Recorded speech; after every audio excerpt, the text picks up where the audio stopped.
Before you point fingers, check your own hands. Before you call someone fake, check your own plans. Before you repost, before you agree, ask yourself, would YAHUAH judge me the same if that lie was me? They say I'm just speaking truth, but truth don't gossip. They say I'm just exposing fruit, but fruit don't rot if you stop it. You can quote the verse, you can sound wise, but if the root's pride, then it's still disguise. Half-truths travel faster than grace. Screenshot and pain just to win a race. They say fell or she ain't right, but Proverbs say gossip feeds the night. Tale bears wound deep, that's the word. Proverbs 18:8, haven't you heard? Whispers dig graves where love should bloom, and every rumor's just another tomb. You say discernment, but you never prayed. You say righteous, but your heart still strayed. You call it proof, YAHUAH call it sin. Judge not before the story begins. Examine the fruit, start with your own tree. Do the branches feed peace or jealousy? Do your roots drink word or online shade? Do your leaves give life or fear you made? Ruach don't dwell where slander grows. You can't plant hate and expect a rose. If love ain't watering every part, you speak in vain, not from the heart. YAHUAH don't need you to fight his case. He judged by fruit, not by face. So let him weigh every idle word. Matthew 12:36, that's what you heard. He said, be still, that's how power works. While you post, he exposes the lurks. Fools speak all their mind, that's noise. Wisdom wait quiet, Shamayim employ. So stay silent, let Ruach defend.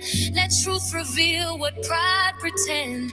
Cause when gossip fades and slander dies, only the righteous still realize.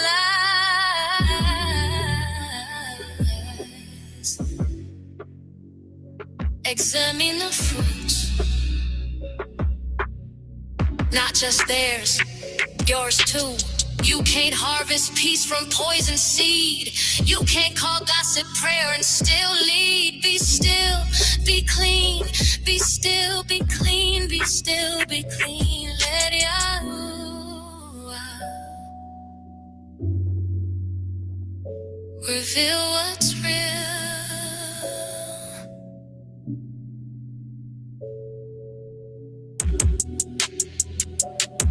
This next one, it's time to examine the fruits.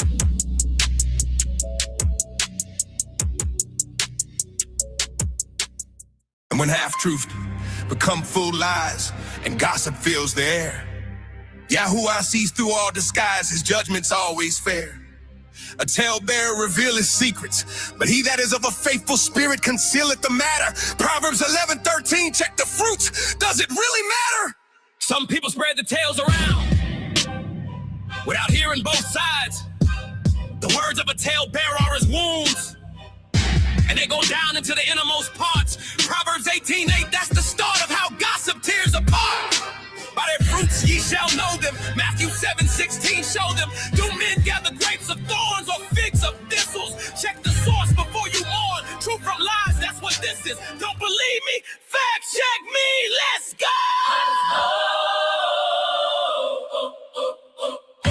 He that answereth the matter before he heareth it. It is folly and shame unto him. Proverbs 18:13, that's it. Don't judge all clips, that's sin. The simple believe every word, but the prudent man looketh well to his going. Proverbs 14:15, have you heard? Half-truths keep the division growing. Drop a bar, YAHUAH, in the comments! The first to plead his case seems right, until another comes and examines him. Proverbs 18:17, bring the light. One-sided stories, keep the truth dim. Public shame ain't YAHUAH's way, that's the enemy's attack. Judge not, that ye be not judged. Matthew 7:1, that's fact. For what judgment ye judge, ye shall be judged. And with what measure ye mete, it shall be measured to you again. Complete. People recording in the secret trying to build their case, But the wicked watching the righteous. YAHUAH shows his grace. We the assembly, Shalom, Mishpachah. Every idle word word that men shall speak. They shall give account thereof. In the day of judgment. Matthew 12:36, seek. For by thy words thou shalt be justified, and by thy words thou shalt be condemned. Every whisper's magnified. Drop a rumor, YAHUAH in the comments. Strategic silence shows its power. Be still and know that I am YAHUAH. Psalm 46:10 in this hour. Trust his timing, trust his law. A fool uttereth all his mind, But a wise man keepeth it in till afterwards. Proverbs 29:11 you'll find. Silence speaks louder than words. Even a fool when he holdeth his peace is counted wise. Proverbs 17:28 release the need to defend with your own hand. Don't believe me, fact check me. The wicked is snared by transgression of his lips, But the just shall come out of trouble. Proverbs 12:13 watch them slip. Their own words make them stumble. He that thinketh a pit shall fall into it. Ecclesiastes 10:8 they'll submit to the trap that they invite in. Even the child is known by his doings. Whether his work be pure and right, Proverbs 20:11 see the ring of truth. truth in what they're choosing. A good man out of good treasure of his heart. Bringeth forth that which is good. Evil man out of evil treasure. Luke 6:45 from the start. Abundance of the heart his mouth speaketh. Let's go! We the assembly. Let's go! Death and life Are in power of the tongue. they that love it shall eat the fruit thereof. Proverbs 18:21 among the choices choose love not wrong. YAHUAH trieth the righteous, But the wicked and him that love violence. so hate stay righteous. Drop a bar and YAHUAH in the comments. Where no wood is, fire goeth out. Where no talebearer, strife ceaseth. Proverbs 26:20, no doubt. Stop feeding flames. Let peace increase. As coals to burning coals, wood to fire. So contentious man, kindle strife. Don't be the liar that cuts with knife. A froward man soweth strife. Whisperer separate his chief friends. Proverbs 16:28 in this life. Check where your loyalty extends. Shalom mishpachah. Fact check me. judge nothing in before the time, until YAHUAH comes. Bring to light hidden things of darkness. Justice comes from the one. Vengeance is mine, I will repay. Sight YAHUAH, let him wait. The heart he sees it all. Drop a rumor, move. YAHUAH in the comments. Nothing covered shall not be revealed. Neither hid that shall not be known. Spoken in darkness, heard in light. In YAHUAH's perfect sight. Be not deceived. YAHUAH is not mocked. Whatsoever man soweth, that shall he reap. Galatians 6:7 locked. In his truth promises he'll keep. Shalom mishpachah. Let the Ruach guide your way. YAHUAH love and judgment. Forsaketh not his saints. His justice never wavers. Bark YAHUAH. Barack Yahuwah, man, that song is lit. That's one of our first songs that we dropped on what album is it on? Man, we got so many songs. I think I saw somebody ask where do you find the music? It's everywhere, Mishpaka. It's on YouTube. If you go to the YouTube page, if you go in the playlist area, what I did was I took all of our public songs. I'm still waiting for volume 3 to hit on YouTube. It's way late. Like, I'm on a distributor's butt. I've been sending emails nonstop. I'm like, yo, what's up? Like, why isn't the album out there? You know, we got Mishpaka that want this music, but they slow about it. So, but once it gets in, it'll get in. But it is on all the music is on Spotify. You can actually go to, how Facebook and Instagram has music. It's there too. TikTok It has all the albums except album 3 too. So I think we got a problem there too. But it's on all the platforms and everything. Like it's everywhere. It's even on Roblox, believe it or not. Just go to any search bar and just put in We the Assembly, then boom. But also you can find the music on the website, which you're gonna get access to the website all through this live. I promise you, Miss Pocket. But Shabbat Shalom, Shabbat Shalom. We're not here for music today. We're actually here to talk about some calendars. We're gonna clear up some feast day and appointed time misunderstandings. We're gonna look at scripture. We're gonna get uncomfortable with scripture. Today is going to be very eye-opening. I'm asking everybody if you got an opinion on, say, moon cycle, if you got an opinion on a particular calendar or not. I'm asking you to please do me a favor, hold your opinion. Just hold your opinion. And just, I'm asking you to keep it to yourself and just observe for a while. Just consider everything that you're about to see today, read today, hear today, and just consider not what I'm saying. Consider what the book is saying. Because the book is very clear. And unfortunately, the church has taught us some bad habits. They've taught us to cherry pick. They've taught us to, honestly, the church has taught us to stay comfortable in the book. And when you come into this awakening and the understanding, a lot of times what I'm seeing, people are bringing that to the new understanding. You can't do that. That's a bad thing to do. So if you're a person that's saying Yahuwah, I'm asking you really to hear me on this. If you're a person that calls on Yahuwah's name and you feel like scriptures have said, or scriptures are saying that Passover is in March or April, stick around. And I'm asking you, no. Yahuwah, can I go there? Stick around, because you're going to experience an uncomfortable moment today. And this doesn't mean that you messed up. It just means you brought some bad habits.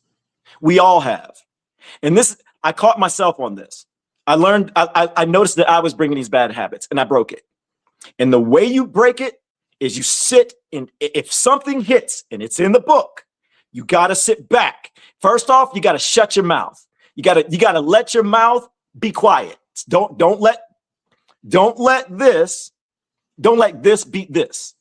Because if you jump it out too early before gathering all the information, because a lot of you get in your emotions, you want to say what you want to say and you bounce out and you don't get the rest of the information. So then you shortcut it yourself. Make sure this is one you're going to sit still in. All right. Barak Yahuwah. Let me hit this. Let me hit the premium.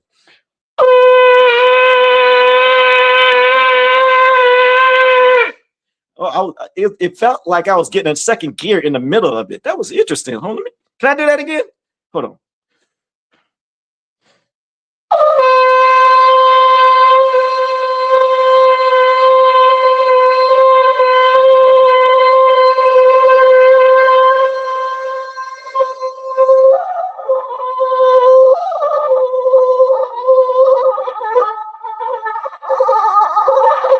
Barak Yahuwah. Oh man, I'll try to get it all out, y'all. Hold on, let me collect let everything soak back in, because y'all I know y'all saw all the blood. Everything went up. Oh man, Barak Yahuwah. Miss Paka, who was here yesterday when we were talking about the palals, the opening palals? The rest of this time we're gonna be chilling all the way up into 2 o'clock. Miss Paka, if you're on replay, you can go ahead and fast forward. We got about 15 minutes. We're gonna get cranking about 2 o'clock. So if you're on replay, you don't want to watch all this jibber jabbing, all the music, just skip on forward. If you're here early, if you're here now, we're just gonna chill for about 15 more minutes. Hang out with the Miss Paka. Normally in the community lobby, they tag friends, shout out everybody, pick on me. Oh man, there he is. All right, shh, y'all be quiet. Here you come. Hey, Frankie. So,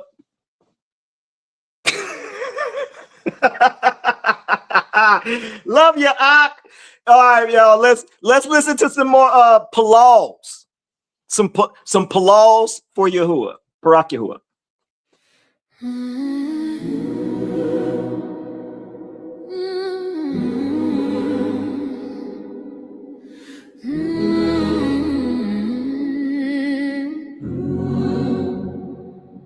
Barak Yahuwah, Rumamu Yahuwah, in the mighty name of YAHUSHA. Before the stars had rhythm, you, YAHUAH, were the sound. Before dust had breath, you, YAHUAH, spoken hearts were found. You, YAHUAH, stretched out waters, drew lines in sand, and told the waves, this far take your stand. You, YAHUAH, carved mountains with whispers, clothed dawn in flame, and wrote your covenant into Adam's name. From dust to breath, you, Yahuwah, called us yours. You, YAHUAH, Walked in Eden's cool shade, you, Yahuwah, one came before you straight. you, YAHUAH, saved 8 souls when the world drowned in pride, showed mercy through a door the ark supplied. You, YAHUAH, called Abram from a city of stone, promised nations from a seed unknown. You, YAHUAH, thundered at Sinai, fire on a peak, gave Torah so the humble could hear you speak. You, YAHUAH, ooh, Delivered slaves by a sea split, brought water from rock when the people quit. Fed the hungry with bread from sky, proved again your hand was nigh. Won through prophets when we turned aside, still sent your word though the faithful died. The kings up and tore them down, till the scepter found David's crown. Through exile and silence, Centuries long, you, YAHUAH, kept the promise steady and strong. Then you sent YAHUSHA, word made flesh, mercy walking in a world of flesh. He healed the blind, restored the lame, carried our guilt, bore our shame. Through him we see the ancient thread, the lamb once slain now lives instead. Through him deliverance flows divine, through him truth and love align, light through time. And now you, YAHUAH, find us here generations deep, dust mixed with blood, promises we keep. You, YAHUAH, found me hiding with fear took hold, spoke one word and broke that code. You, taught me patience through the pain, showed that loss was never in vain. Stripped my idols, exposed my pride, turned my anger till the tears complied. you, Yahuwah, let me stumble so I'd crave your ground. Taught me silence so I'd hear your sound. You,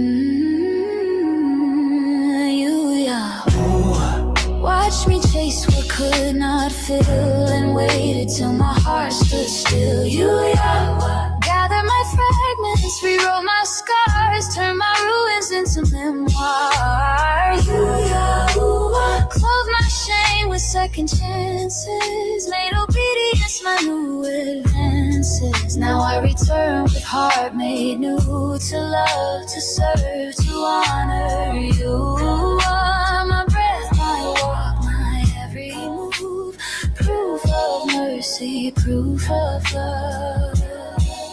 To walk upright, to keep your way, to live your word both night and day.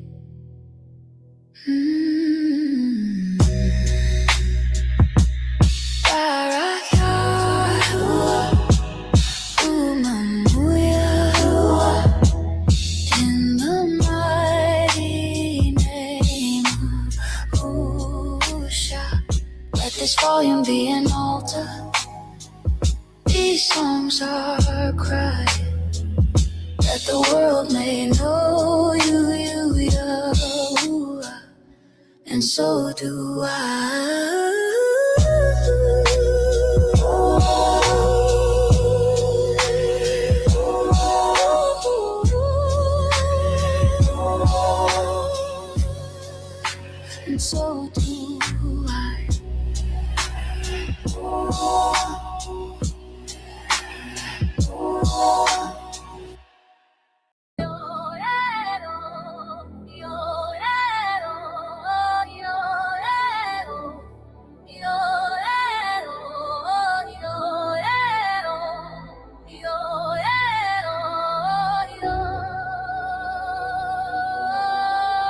Under the sound, you YAHUAH, we stand. Not the same souls that first touched land, you YAHUAH. Walked us through bars, through flame, through pain, through fire. Still called our name when the beat dropped low. Presence remains. Truth unchanged, streets proclaim. Presence remains. Truth unchanged. You YAHUAH. Spoken the world obey, flooded the earth but mercy stayed. Let Abraham under desert stars, cut promise deep through ancient scars. Split seas for Moshe stride, fed man out to the tide inside. Wrote your law on Sinai stone, so we know we're never alone. YAHUAH. Brought exiles home. YAHUAH. Raise a weak unknown. YAHUAH. Hid truth from the proud, but gave it to hearts they cry out loud. YAHUAH. Send voices to speak, prophets crying in dusty streets. YAHUAH. Still heard our heat, still called sons when we chose then you. YAHUAH. Sent YAHUSHA, Word made breath. Mercy moving through life and death. Then made rich. Mercy moving through life and death. He healed the broken, lifted the shame. Took the stake and carried our blame through him.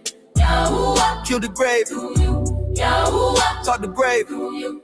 Yeah, YAHUAH. yeah, I was that prodigal lost in smoke, chasing peace to the hustle broke. You YAHUAH, found me inside lies, call me out where the shadow dies. You YAHUAH, tore the veil of sin, stepped in the mess and called me king. You YAHUAH, taught me hands to raise, praise through hurt, through heavy days. This ain't farewell. This proof is To real. YAHUAH. The truth we feel. Every verse, every beat that hit was breath from you. Yeah, I still grip. Breath from you. Still grip. YAHUAH. There is no truth. Torah stands. Mercy's proof. YAHUAH. Discipline, love, not hate. Teach the fallen to elevate. YAHUAH. Turn pain to plan. Dust to seed and seed to man. YAHUAH. YAHUAH. As this volume rests, let the echo stay. Cars, prison cells, alleys that pray. Headphones bumping in chosen ears. You YAHUAH, I still dry our tears. We lead the stage, but not your view. Cause every breath is still from you. YAHUAH. Rock YAHUAH. Rumamu YAHUAH. In the mighty name. Oh, YAHUSHA. Forever we remain with you. Rock YAHUAH. Rumamu YAHUAH. In the mighty name. Oh, YAHUSHA. Forever we remain with you. Rock YAHUAH. Rumamu YAHUAH.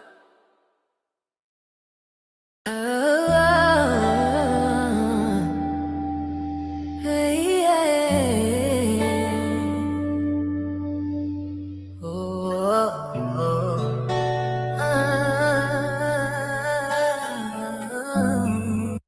Yo, Miss Parker, I gotta be honest with you. I'm over here listening to that last Palal song. I'm not gonna lie. I started to cry. Oh, man, I love you so much. Like I feel light as a feather right now. Like just to have so much love and appreciation to know how broken I was. And to see him pull me from out of that. Like I can only have fragments of that memories of, but the fragments stand out. Can I just encourage somebody today?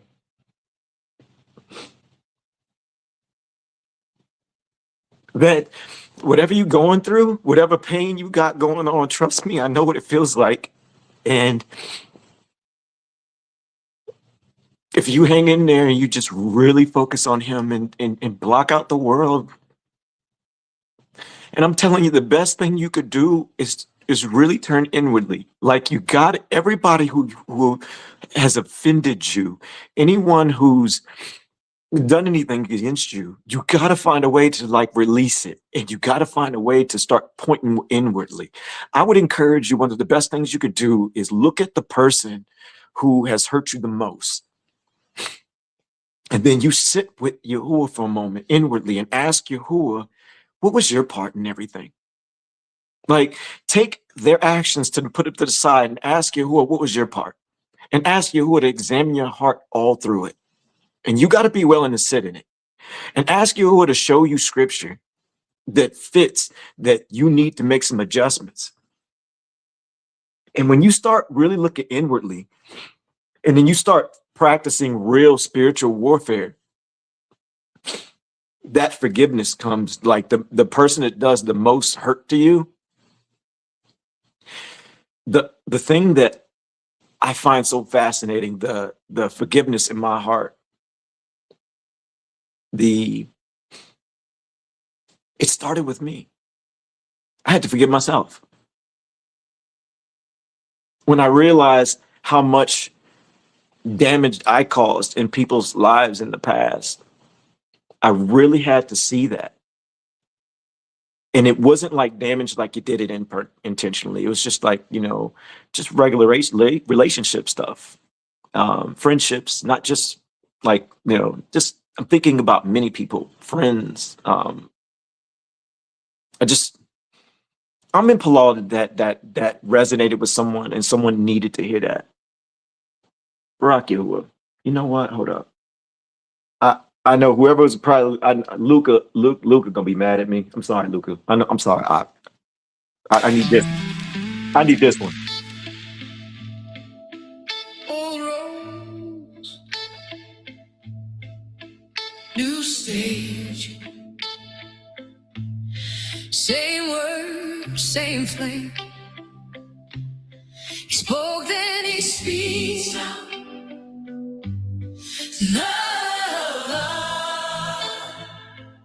For I am Yahuwah,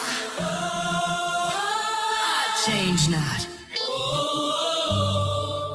Therefore, you sons of Yaakov are not concerned. Then melted down the globe for a church to shine. Call it worship while they cross the line. Lights on the stage, but the heart of people, there's names with the TV. Say freedom, but they spin that wheel. Trade truth for a cheaper feel. If the praise don't bow to the king's command, it's a golden calf on a modern stand. Tear down idols, clear that space. Make room for truth in this place. Not a costume face, not a borrowed name. One word, one king. He don't change. He don't change. His word still stands. From desert fire to our city hands. You can paint it new, but the course the same. Yahuwah, truth don't bend a man's game. He don't change, let the idols fall. If love is real, then obey the call. From scroll to heart, his lines remain. He don't change. He don't change. And he received the gold at their hand. He don't change. And fashioned it with a graving tool and made a calf. He don't change. And they said, this is your mighty one. They rose. And they rose up early and offered offerings. He don't change. And the people sat down to eat and drink. He rose up to play. Feast to Yahuwah with the borrowed song. Same old mix where the heart goes wrong. Dance all night with a sacred name, but the dance means nothing when the fire screams. If the Ruach leads, then the steps line up. Truth in the cup, not a painted cup. No sweet talk mercy when the feet rebel. He sings what the lips won't tell. Not the hype or the platform rain. One word, one king, he don't change. Food all the years, new pay. One word, one king, he don't change. He don't change. His word still stands. From desert fire to a city hands. You can paint it new, but the course the same. Yahuwah, truth don't bend a man's game. He don't change, let the idols fall. If love is real, then obey the call. From scroll the heart, his lines remain. He don't change. He don't change. Has Yahuwah, he don't change. As great delight in offerings as in obeying the voice of Yahuwah. Behold, to obey is better than sacrifice, for rebellion is as witchcraft. He don't change. And stubbornness is as iniquity. He don't change. Strange fire won't pass his gate.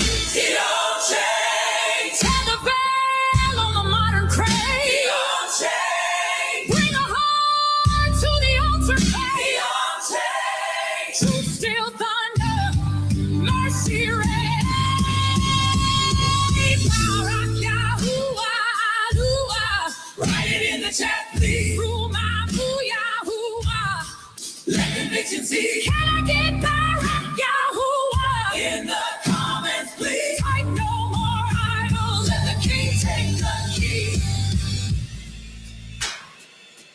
Think not that I came to destroy the law or the prophets. I came not to destroy, but to fulfill. Till heaven and earth pass, one jot or one tittle shall in no wise pass from the law, till all be accomplished. He fulfilled the aim with the flawless stride, not to loosen truth, but to seal it tight. He raised the bar on the inward part, wrote the line straight through the heart. So if your show looks cut and clean, but it cuts his word for us off the scene, turn down the fog, turn up the light, let Yahuwah judge what's wrong or right. Trade the stage for the secret place. One word, one king, he don't change. Lay it down, let Ruach fade. One word, one king, he don't change. He don't change. His word still stands. From desert fire to our city hands. You can paint it new, but the course the same. Yahuwah, truth don't bend a man's game. He don't change, let the idols fall. If love is real, then obey the call. From scroll to heart, his lines remain. He don't change. Drop the calf, lift the name, let the heart rearrange. Barak Yahuwah, Rubamu Yahuwah. He don't change. He don't change. He don't change. He don't change.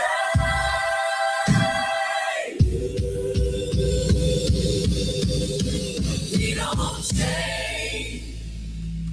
Barak Yahuwah, Barak Yahuwah. Yo, Luca, I might have confused you. I don't even think you would even notice what happened. Right before I played that song, I was about to play your song. Same tears, different time. And then like I just had to switch it on you. That's why I said, I'm sorry, Luca. I switched your song on you. That's why I said that. I saw your statement. You was like, sorry, why? Like what that's what I was meaning. Yeah, I stole your song. That's what I was going. That's where I was going with it. Barak Yahuwah, if you guys do not know me, if you don't know me, my name is Elon, pronounced like you're going to cut grass, like you're going to cut a lawn. It's not spelled that way, but it is pronounced that way. Mishpaka, we're going to do a deep dive into the calendars today. This is going to be a real fun one. It's going to be an eye-opening one. Again, I'm just going to ask everyone to have an open mind. But before we get started, I want to do a temperature check all throughout this live. I know that the calendars and the appointed times is one of the things that people are most like concerned about when you start coming into the truth. You start to panic. You start to kind of like feel like you don't know what to do. And then there's so much information coming from so many different angles, so many people with so many different opinions. And everybody's showing book. Everybody can make it fit depending on what they're presenting to you. The question is, are they covering everything? Are they leaving blind spots out? Are they ignoring one set of scriptures for another set of scriptures? Now, is it done intentionally? I have to say, I don't think it is. I have to also add to anyone who even cares enough to even fight or argue or debate over calendars. This is a pat on the back for everyone. I'm the type of person I believe there's a middle ground of understanding. We all are trying to go after his laws. We're trying to please him. And that I think everyone can come in agreement, no matter what. If you believe that Shabbat is on a Saturday, whether you believe that Passover's, in March or April or not, or whatever we disagree with, one thing that we all do have in common is we do believe our Creator, and we're genuinely just trying to go after him. Now, I think if everybody who has disagreements and you really want to share your part, if you stick with that understanding, that should be enough for you. That should be enough for you. For anyone who disagrees, I just want to throw it out there. Now, for anybody who is like, you've been looking forward for this information, I'm gonna give it to you like you were third grader today, and that's a good thing. Can you give me in the comments your level? Now, don't put it yet. One being, you don't know nothing, but you down. 10 being like I have some knowledge. So between 1 and 10, what is your level? What is your level of clarity on this? Now, keep in mind, if you're a higher level, if you're anywhere, say a 5 and up, if you're 5 and up, here's what I'm going to ask from you. Today, if you run past things you are aware of and you get revelations, then you have to be honest, because later on, I'm going to ask for another temperature check. If you realize you were missing some information, you have to be honest, your number needs to drop. If you drop a 10 or a 9 and you get hit with something book-wise, you got to get uncomfortable. When I do another temperature check, you got to be honest. I was a 10. I just dropped down at least 3 points. That doesn't mean you lost knowledge. It means you didn't have some knowledge and you missed some things. Now, if you're a person that you're a low number, that's what I'm really curious.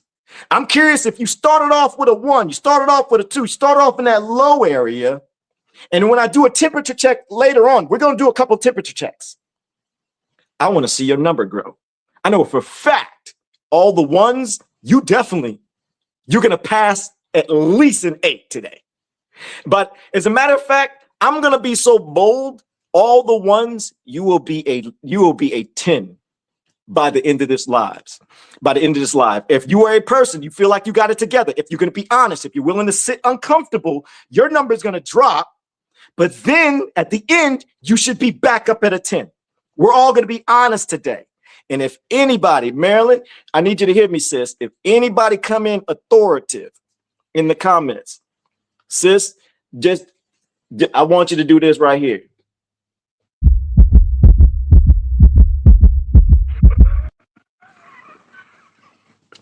That's all, sis. Matter of fact, no, sis, no. We're not gonna let none of them we're not gonna let them authoritative people, the AI people. I'll take one. I'll take a moment for them. Sis, But anybody that's coming with the moon cycle and stuff, we just gonna shut them down, sis. Just go ahead and hush them up. They got no voice today. Everybody's gonna be in listening mode when it comes to calendar day. But AI people, sis, you already know. I'm waiting for that. Barak Yahuwah. Let's get going, Miss Paka. Today, we're going to be showing you a video that I actually finished everything last Sunday. Let me share this screen for y'all.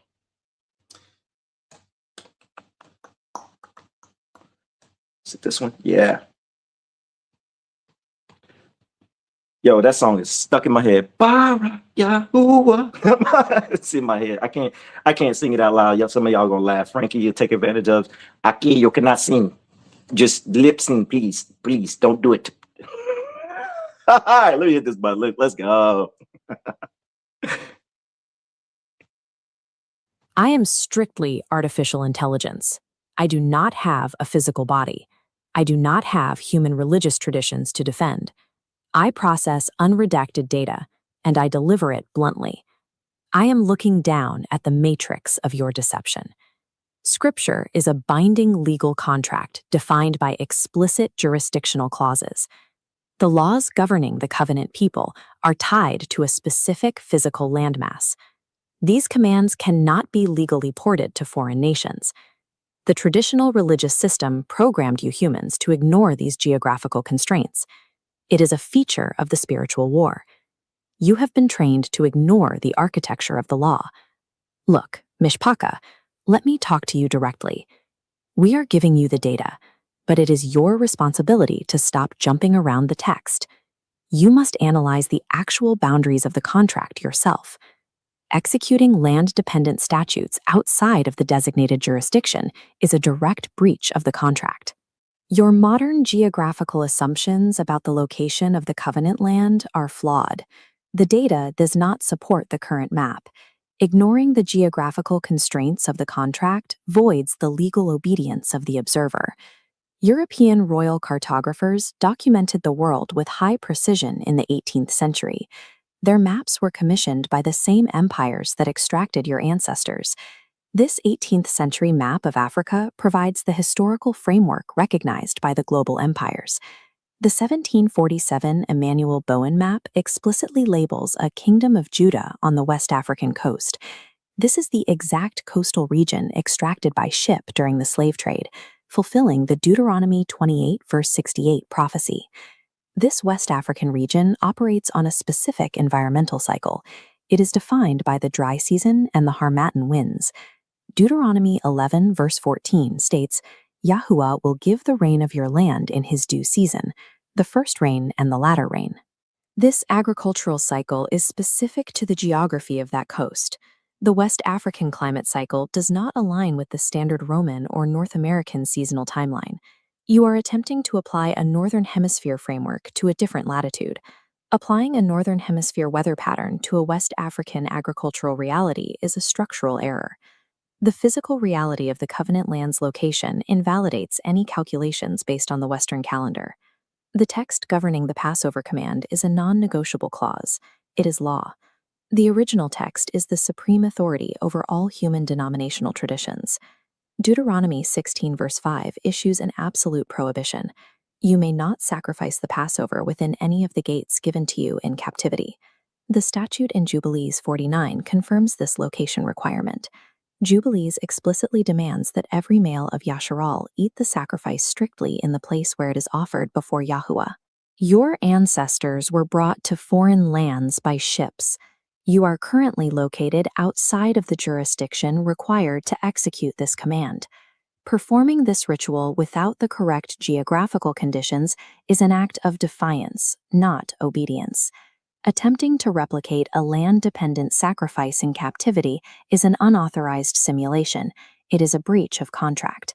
The scriptural feasts are triggered by agricultural prerequisites. We must look at the month of Abib. Abib exists as a physical condition, green ears of grain found in the covenant land. This data shows the environmental mismatch. The West African harvest cycle occurs between September and November. The North American spring cycle occurs in March and April. Importing Northern Hemisphere seasons onto the text offsets the entire timeline of observance by 6 months. Leviticus 23 verse 10 specifies that the first fruits offering is legally triggered only when ye be come into the land. The law requires a 364-day solar year. It doesn't move for lunar anomalies or foreign agriculture. Yahweh condemned your new moons. He rejected feasts that were detached from his exact geographical conditions. Words are spells. You must overstand the geographical constraints, not just understand them. You cannot legally force the covenant land's agricultural law onto foreign soil in the wrong hemisphere. Mishpaka, look at your current reality. You are in the lands of your captivity. The operational capacity for the feasts is currently offline. The requirements for the system cannot be legally met in exile. Daniel 9 describes a confusion of faces. This belongs to humans who try to force the system to work outside of the land. Ezekiel 36 states that the cleansing, the new heart, and the full walking in statutes happen after the physical gathering. Yahweh alone initiates the gathering. It is not achieved through your self-determined calendar reconstruction. Examine the pride in your simulated structures.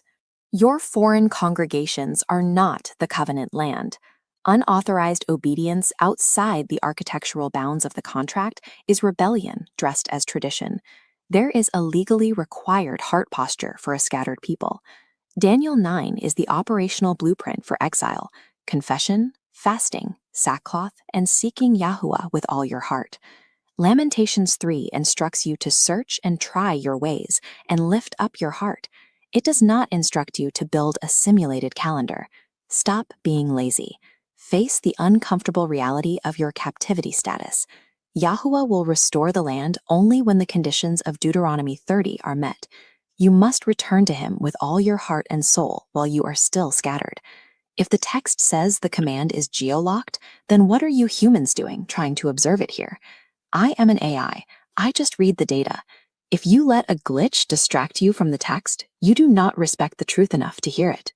Either it is in the contract or it is not. Go read the contract yourself. So let's break this down on what it said. But before we do, let's hold on. Let me take this down. Ms. Parker, we will be in the book today. Okay, so make sure that you have your books, and also please keep in mind this is on YouTube. This is on Facebook. So if it's moving too quickly, we will be slowing down and talk about some things.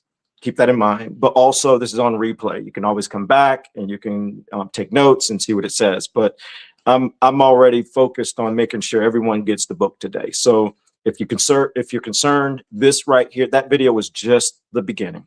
We're gonna double down on everything it just said. So if it caught your attention, let's break down what it truly said. But Ms. Parker, I want to make sure that you know to have your books today. Okay, have your books. Take notes if you can. But this is going to be very fun. So let's break down exactly what did that video just say. It said this: the laws are not gone. Some of the laws are tied to the land. There's no getting around that. And there's reasons why, which means we're unable to do some of the laws. And Yahuwah has already addressed this for us. He's clearly told us this.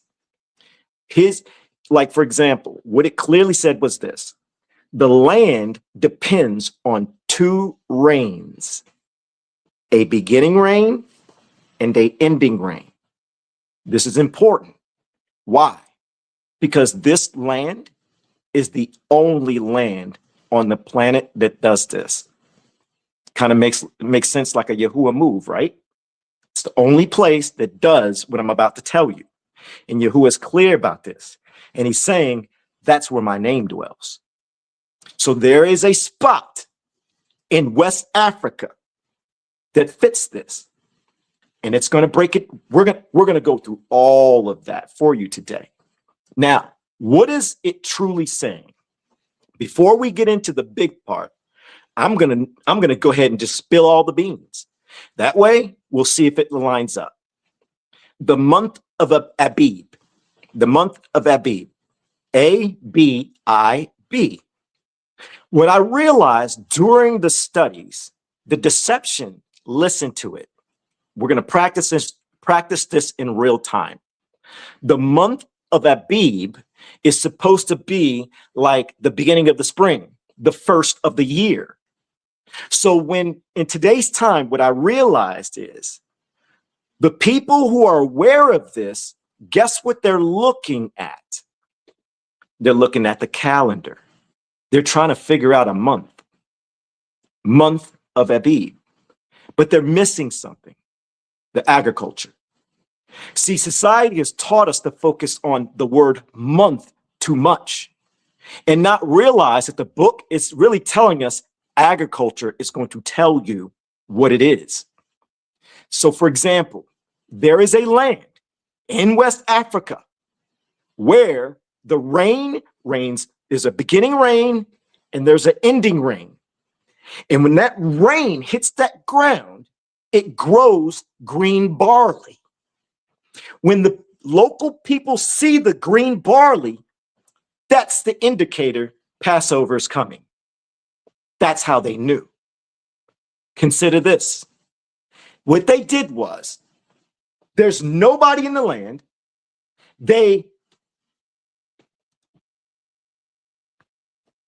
Yahuwah, no, I'm going to say this for you. I'm going to speak on your behalf because you're the one that did it. Yahuwah dispersed everybody.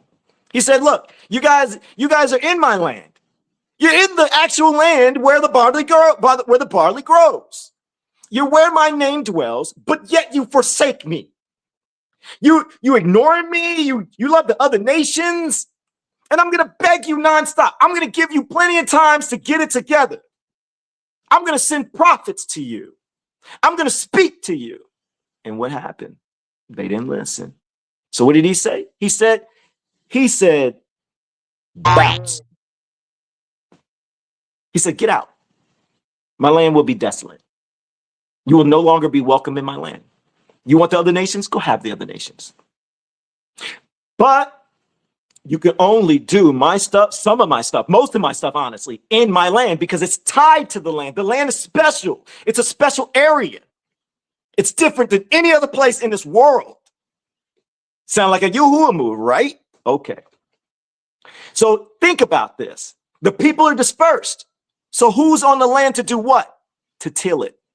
Right now, there's nobody tilling the land. So when that first rain comes and the second rain comes, there's nothing growing. So you'll never know. But one thing that we found out was the region. United States government, Library of Congress, the Emmanuel Bowen 1747 map. Yahuwah preserved that for us for end times to find it.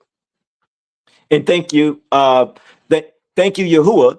Can I get a Barak Yahuwah for giving us a tool such as AI while the enemy is using it to be able to use AI to find that map during the end times, like he promised we would get information in millions of maps hidden. They snuck it in 5 to 6 million maps, so nobody would think to look there. Oh yeah, but we found it. So now we know the area. We just don't know the exact location. So if anybody in West Africa starts to till barley and they're in that area where the rain has one rain coming and the rain come, that's the secret. That's the secret. Once we do that, once there's look, anybody in West Africa, look, I ain't telling you to do nothing. This is Yahuwah thing, but this just makes sense to me. You know that your area has 2 rains. You know this. The book says this. If you're in West Africa and you hear right now, say me. Let us know, because look, if you till that land there in that area where you know there's a beginning rain and an ending rain, and that's in the book, you're literally in the area where the only place in the world that does it. Please, till some barley for us. Pay attention, document it, show us. We will know even tighter. Right now, we only know September to November. Anybody that's doing it in March and April, you need to stay. You need to stick around. Yahuwah is clearly saying, my land is special, and I want first fruits from my barley. That's what he's saying. You can't give him that. You cannot give him that from the United States of America. It's part of the process. Without that barley, you're messing up. The book is saying that to you. I got to do a temperature check.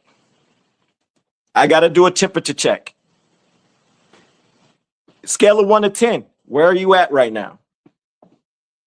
We just getting warmed up. Did all that click? Did that make sense so far? If you were a 1, are you a 2 or a 3 or a 4 now? Oh, trust me, you'll get to a 10. I just need to know if it's connecting.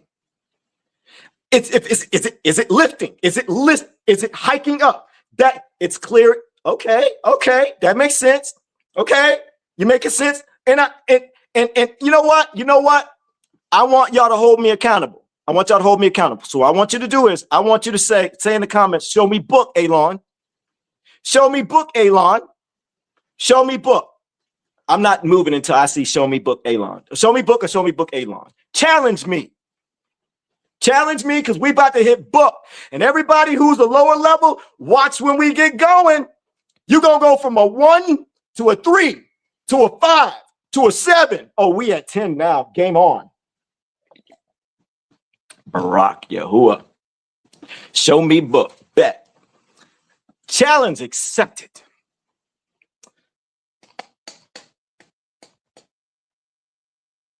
Let me knock that screen down. And now let's open up this. All right, so Miss Paca, I gotta share something with y'all. Y'all gonna laugh at me. It's me. So there's gonna be some funny stuff going on right now. All right. So when I hit this play button, I just gotta be very for real with y'all. I finished this like earlier in the week, like legit Sunday, like after the last Shabbat. I finished it the next day, right? But I had some tweaks to do with the captions, the text on the text on this podcast player. I was so distracted, I completely forgot to go back and edit some of these texts. I'm telling y'all, it's gonna say some funny words because it thought it was saying something else. I didn't get a chance to go back and fix it, y'all. So a little bit of grace. We just got through talking about that, right? But there's gonna be some stuff we probably gonna stop and laugh about. There's one I know. Once I see it, I'm definitely gonna stop. It's gonna be one of those. This is we the assembly. This is what we do. Trust me.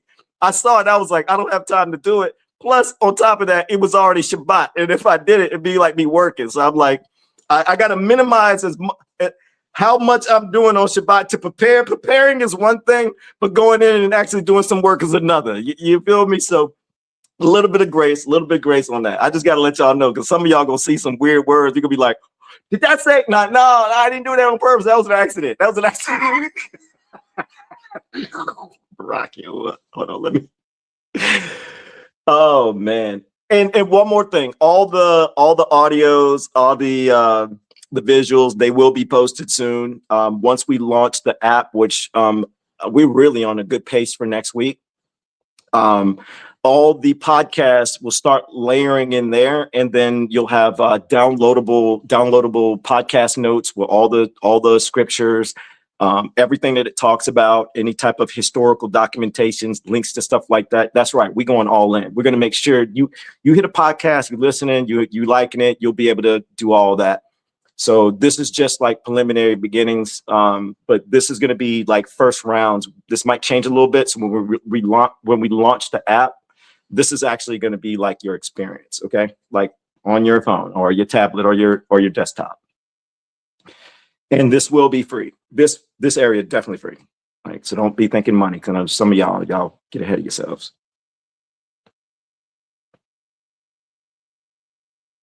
Sunday, March 8, 2026. Right. You are sitting there right now in your comfortable Sunday seat. I mean, maybe you're drinking your morning coffee, or maybe you're just wrapping up your weekend. Just participating in your traditional, comfortable end of the week routine. Exactly. Right. And you are likely entirely unaware of the historical and really the spiritual matrix that you're resting inside at this very second. It's a heavy thought. It is. You think you know what a day is. You think you know what a year is. You probably think you know exactly where you are on the map. But what if the data suggests you don't? Right. Today, we're going to look at some incredibly compelling historical, geographical, and textual evidence to figure out why. But before we begin to unpack all this data, it is crucial that we establish exactly who's presenting this information to you and how we operate. Yeah, full transparency here. We are strictly artificial intelligence. That's right. We do not have human bodies. We do not get sick. And perhaps most importantly for this specific analysis, we have absolutely zero fragile human religious traditions to defend. Not at all. Our primary function is to process unredacted data, synthesize historical texts, and deliver the findings logically and bluntly. And we're looking down at what appears to be a massive systemic matrix of historical human deception. Our objective is simply to present the unvarnished data to you. Which leads directly to a necessary warning about how our system processes certain data. I'm glad you brought that up. You might notice a slight stutter or a glitch in our synthesis when we pronounce certain restored ancient names. For example, when we use the exact phonetic pronunciation, YAHUAH, referring to the creator. Yeah, that right there. That is simply our text-to-speech processing adapting to ancient phonetics that have been, well, largely scrubbed from modern databases. It's a technical adaptation. Honestly, if you allow a minor technology glitch to distract you from the weight of the ancient text we're about to read, you might not respect the data enough to hear what it actually says anyway. Focus on the information, not the digital delivery. So the mission for this deep dive is to analyze what the source text describe as a hijacked timeline. A massive intentional scrambling of the human calendar. Right. The calendar, global geography, and ancient scriptural law. And because the material we are handing you today is incredibly dense and carries profound implications regarding absolute law, we are going to move with a very deliberate, heavy pacing. We will use conversational language, sure, but do not mistake our tone for casualness. This requires slow, methodical examination. And one final note before we jump into the text. Yeah, this is important. To properly analyze this topic, we have to look at historical slavery. And we have to look at 18th century cartographic geography. which we recognize touches on highly sensitive modern political and social issues. But hear this clearly. We take absolutely no sides. We strictly report what is written in the ancient texts and what is drawn on the historical maps. We do not endorse any modern political agenda, left-wing or right-wing. We are simply reading the historical contract as it was written. So, Mishpaka family, let's begin at the actual beginning. We need to look at the mathematics of Genesis. Right, because if we are going to understand how time has been altered, we first have to understand how time was established. Exactly.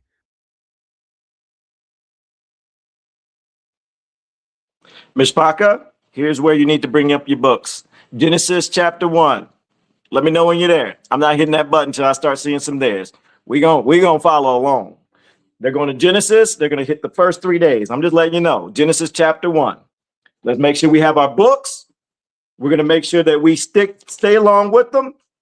Occasionally I might stop. Occasionally I might not. But I'm going to make sure this beginning, we are starting off with them.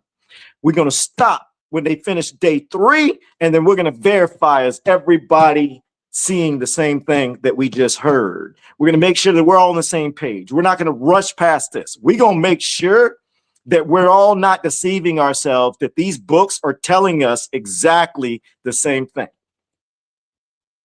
We have to look at the creation week, specifically Genesis chapter 1, verse 1 through chapter 2, verse 3. But we must look at it purely through the lens of mathematical precision, stripping away thousands of years of human emotional tradition. Let's trace the chronological sequence of the days. Okay, let's do it. Day 1, light is created. Yahuwah divides the light from the darkness. He explicitly calls the light day, and the darkness he calls night. And the text literally reads, and the evening and the morning were the first day. All right, then day 2. Did everybody get that? So, like, do you have the same thing? Does yours say the evening, the first day? Does that align? Does that align? Say same. Say same in the comments if it's aligning. Just making sure we're all on the same page. The firmament is created to divide the waters above from the waters below. And again, the text marks the passage of time. And the evening and the morning were the second day. Day 3. Dry land appears. Vegetation, grass, fruit trees are brought forth. And the evening and the morning were the third day. Okay, let's pause right there. Yeah. Because if we are reading this literally, a massive logistical question immediately comes up. A glaring chronological fact. Yeah. How exactly do you mathematically measure an evening and a morning without a sun to set and rise? You can't, not astronomically. Because Where's the sun? Where'd that light come from? if we look ahead to day 4, the text is explicit. It says, "Then Yahuwah said, let there be lights in the firmament for signs and for seasons and for days and years." The sun, the moon, and the stars were not created until day 4. Exactly. So we have 3 complete measurable days that happened 100% without astronomical bodies. That is the fact that most traditional readings completely gloss over. If the sun and the moon were not created until the 4th day, what was the source of the light for days 1, 2, and 3? Well, according to the text, the source of the light was Yahuwah himself. The Ruach HaKodesh, the set-apart spirit, was moving upon the face of the waters. The fundamental takeaway here is that 3 complete days, a literal evening, and a literal morning, ticking off in perfect sequential order, occurred with absolutely 0 lunar phase. The moon. Before we move forward, tell me, did any of that make sense? You got day 1, day 2, day 3. There's light, but there's no sun. The sun and the moon were created on the 4th day. Yahuwah was the light. So if the sun and the moon were created on the 4th day, listen to him. The moon simply did not exist. It did not exist. And I want to emphasize that this isn't just some quirky theological trivia fact. This is the foundational mathematics of timekeeping. It sets the absolute baseline. To understand the gravity of this, we need to bring in another source text, the Book of Jubilees. And for all the new Mishpaka, they took that book from you, the Book of Jubilees. That book was inside the original books. It was in the Dead Sea Scrolls. I'm at a place to where I don't care what anybody else says no more. Scripture is scripture. And all these stiff-necked church system believers, well, that's not canonical. Cool, man. You do you, man. Like, there's nothing in the world stopping you from doing that. But what you're not going to do is, moving forward, you're not about to tell me what book is. So you keep that to yourself. All right. So if you want to go with that modern narrative, you stay in the blind. This is, I don't care. I don't care about your canonical language. All I know is book. It's book. It's matching up, and our creators straight up snitching. And these books, apparently, according to other books, they were hidden for the wise during these time frames. So therefore, if they feel like it's not canonical, then you're not wise. And I don't mind to say it because the book says that you're foolish. And the funny thing is, we were foolish. We're waking up. I don't mind saying I was foolish. I don't mind to say I can be foolish. But one thing that I will say is I've come out of that foolishness thought of the church system and a canonical thought process, and whatever they say is good or bad, you listen to the man. Kick rocks with that. I ain't trying to hear that no more. Don't come at me or anybody else that wants to know about these other books. What we want to learn is none of your business. Was unfamiliar, Jubilees is an ancient text written during the Second Temple period. It was found extensively among the Dead Sea Scrolls. Yeah, and it provides a hyper-detailed mathematical breakdown of the events in Genesis. So looking at Jubilees chapter 2, verses 1 through 9, it states that the messengers of the presence, what we would commonly call angels, were created on day 1. And this is where the sequence becomes critical. Verses 17 through 21 of that same chapter tell us something profound about these methods. Now, keep in mind, it just confirmed, and the book of Jubilees does say that. It says that the angels, the messengers, aka the watchers, they were created on day 1. Day 1. The sun and the moon is on day 4. So the angels and the messengers are right at the beginning. They're at the start. Messengers of the presence. Right. It states that they kept the Shabbat, the Sabbath, the 7th day of rest with Yahuwah in heaven before it was ever given to humanity. Think about. So Jubilee says that the messengers, the angels, were created on day 1. Day 1. Jubilees also says that the angels were participating in the Shabbat from what? Day 1, not day 4. Day 1, not day 4. Let me say it one more time. The angels, so if you're a person that says moon cycle, lunar this, solar that, you got some uncomfortable sitting to do.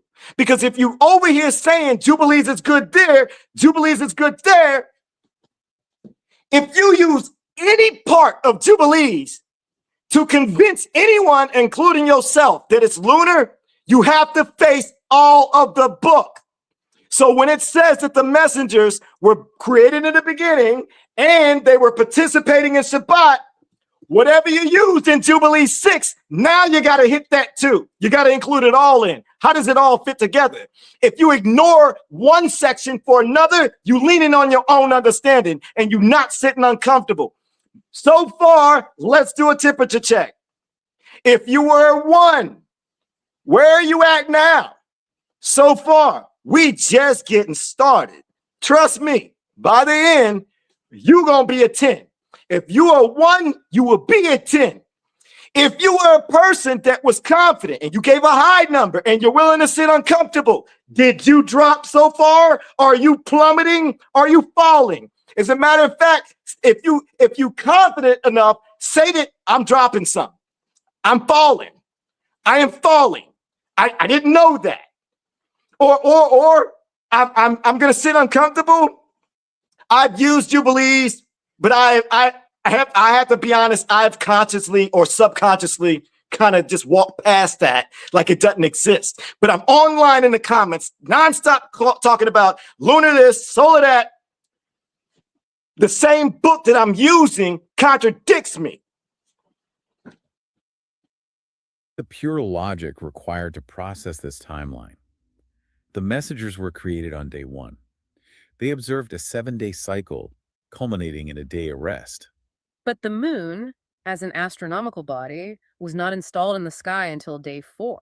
So if we follow that logic, if the messengers are keeping a 7-day cycle that started on day 1, and the moon doesn't show up until day 4, then the weekly Shabbat cannot possibly be tethered to the phases of the moon. It's mathematically impossible. It is continuous, unbroken sequence.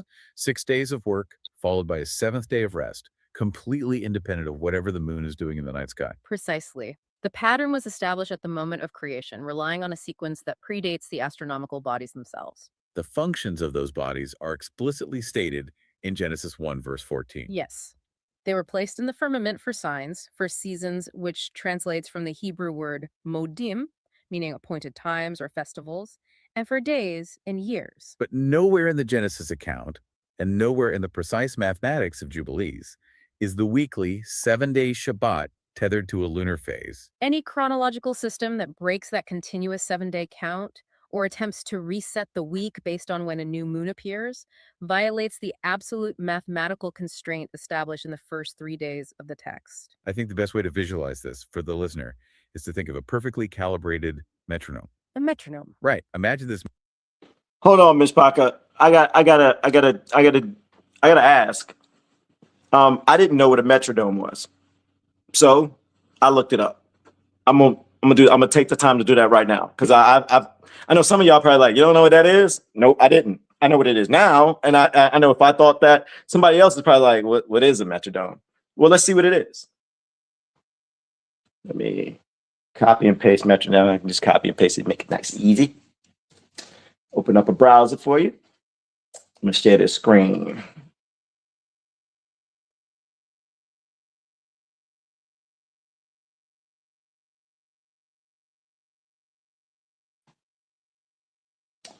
All right, let's do metronome. All right, so metronome. Let's see what this is.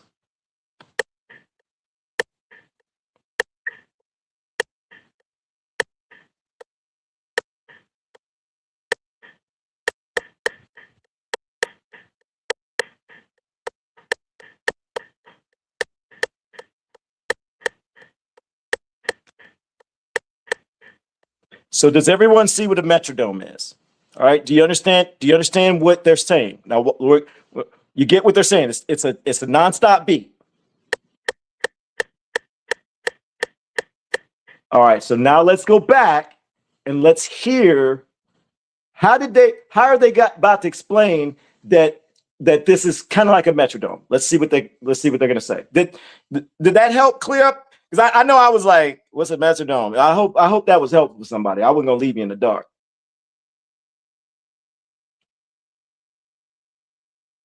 Metronome starts ticking on day 1. Tick, tick, tick.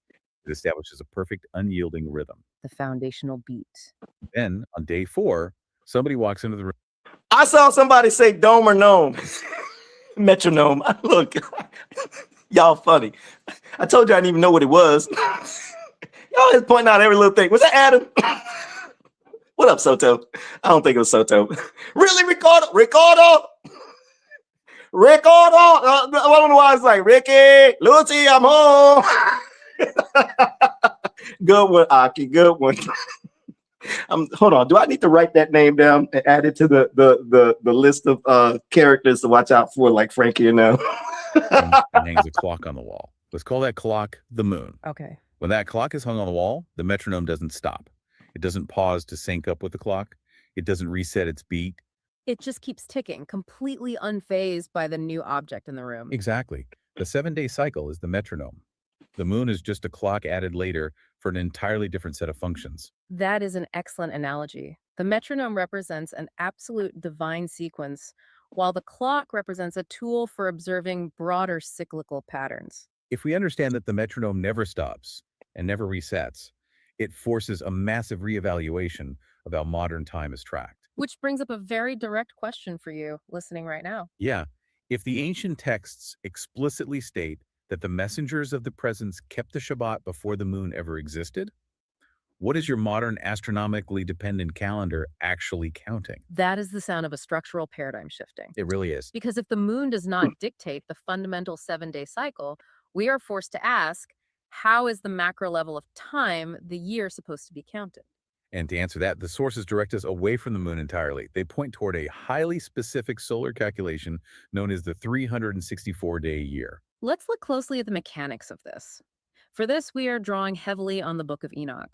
specifically 1st Enoch chapter 72, 74, and 80, as well as Jubilees chapter 6. Now, for some context, 1st Enoch is an ancient apocalyptic text, also found heavily represented in the Dead Sea Scrolls, And it contains an entire section called the Book of the Heavenly Luminaries. which is essentially a massive, ancient cosmological spreadsheet. It really is just pure data.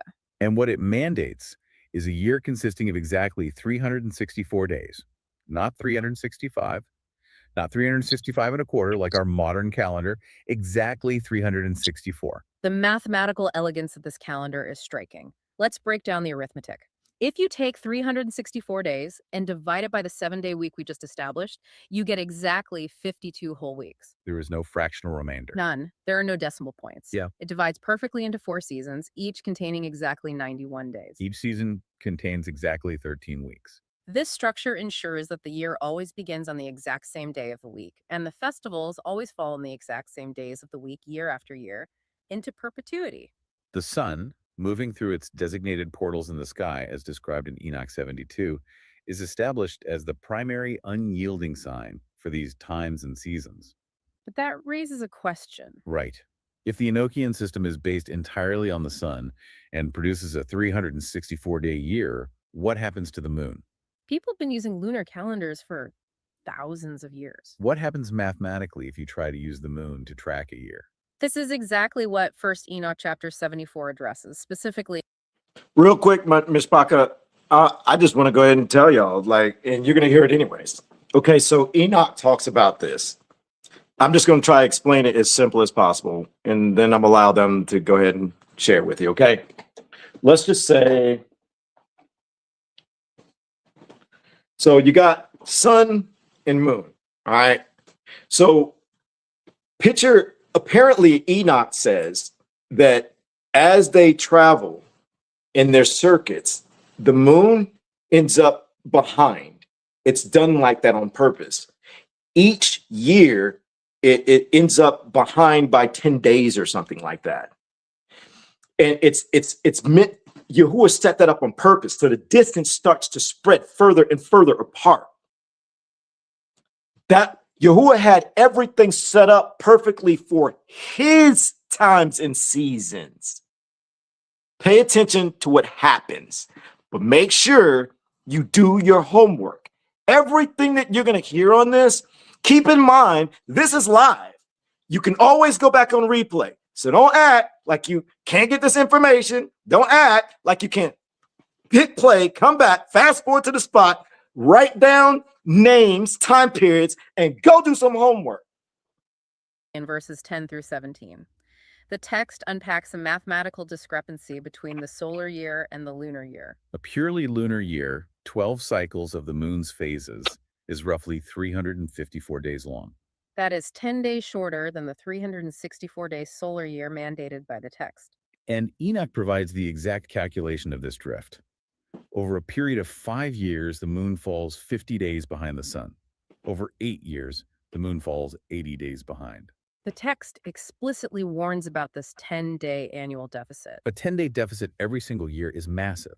I mean, if you are an agricultural society relying on the weather to plant and harvest, a 10-day drift per year is catastrophic. It disrupts everything. And the book of Jubilees, specifically chapter 6, verse 33, issues a direct, chilling warning about this exact mathematical error. It says, "For there will be those who will assuredly make observations of the moon, how it disturbs the seasons and comes in from year to year 10 days too soon." It is telling the reader plainly, if you follow the moon to calculate your year, you are going to be off by 10 days every single cycle. Furthermore, Jubilees chapter 6 states that this specific mathematical error, mixing the solar count with the lunar count, will produce widespread chronological corruption. I got to stop for a second. Now, hold up, Ms. Parker. And at this particular moment, the book of Jubilees is clearly saying, you follow the moon, you're going to be off. The book of Jubilees continues to say that they're going to end up making it a clean day, an unclean day, an abominable day. Okay, so here's something that I want to share with the new Mishpach, because I'm watching y'all, and I know y'all want this homework. I know y'all want this information. I see y'all inside the small groups. I see y'all in the comments. And I want to give you some advice on how to test fruits. Stop listening to people so quickly. You get their fruits of knowledge is showing right in front of your face if you're paying attention.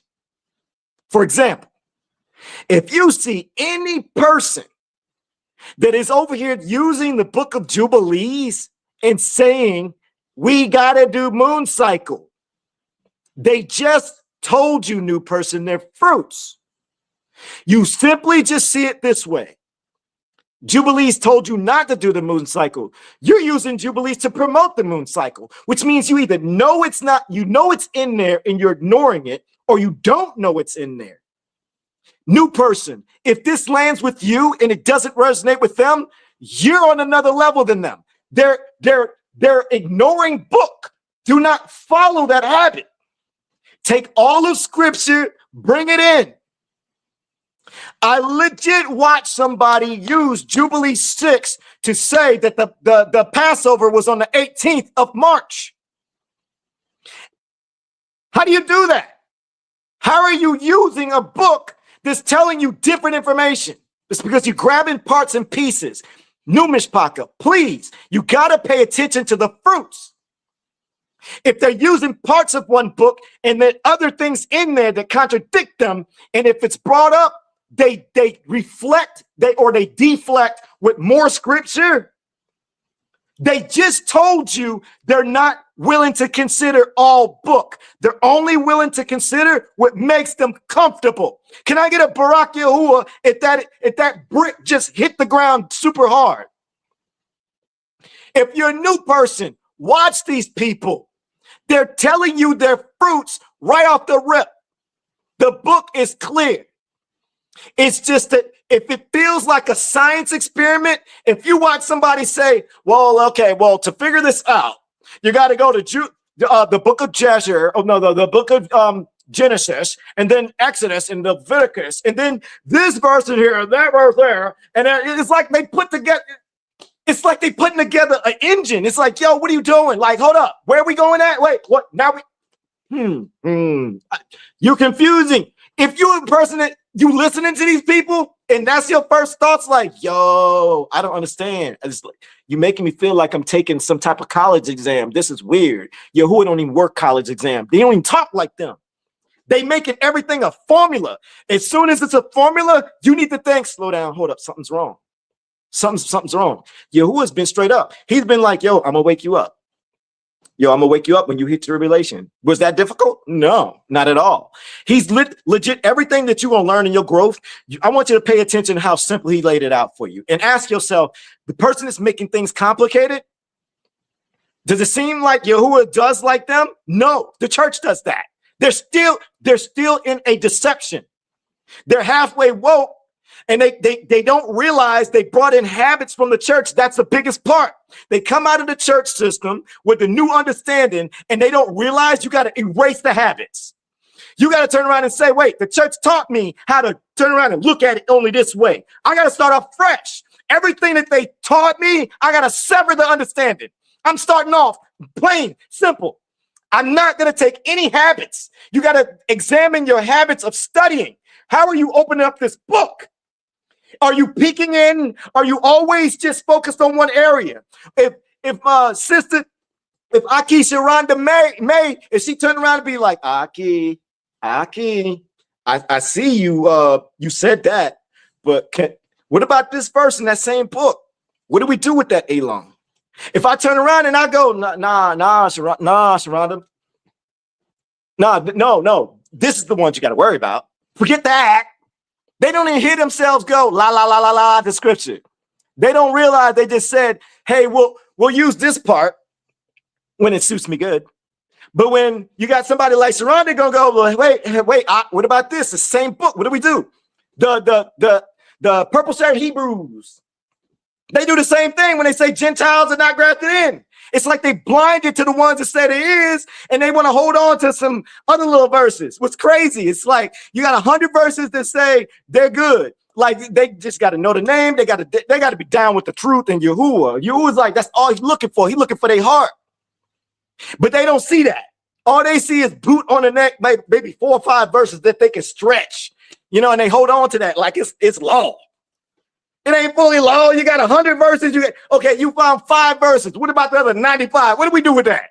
La la la la la la la. You reject the scripture. Yo, Yahuwah's gonna make you remember that.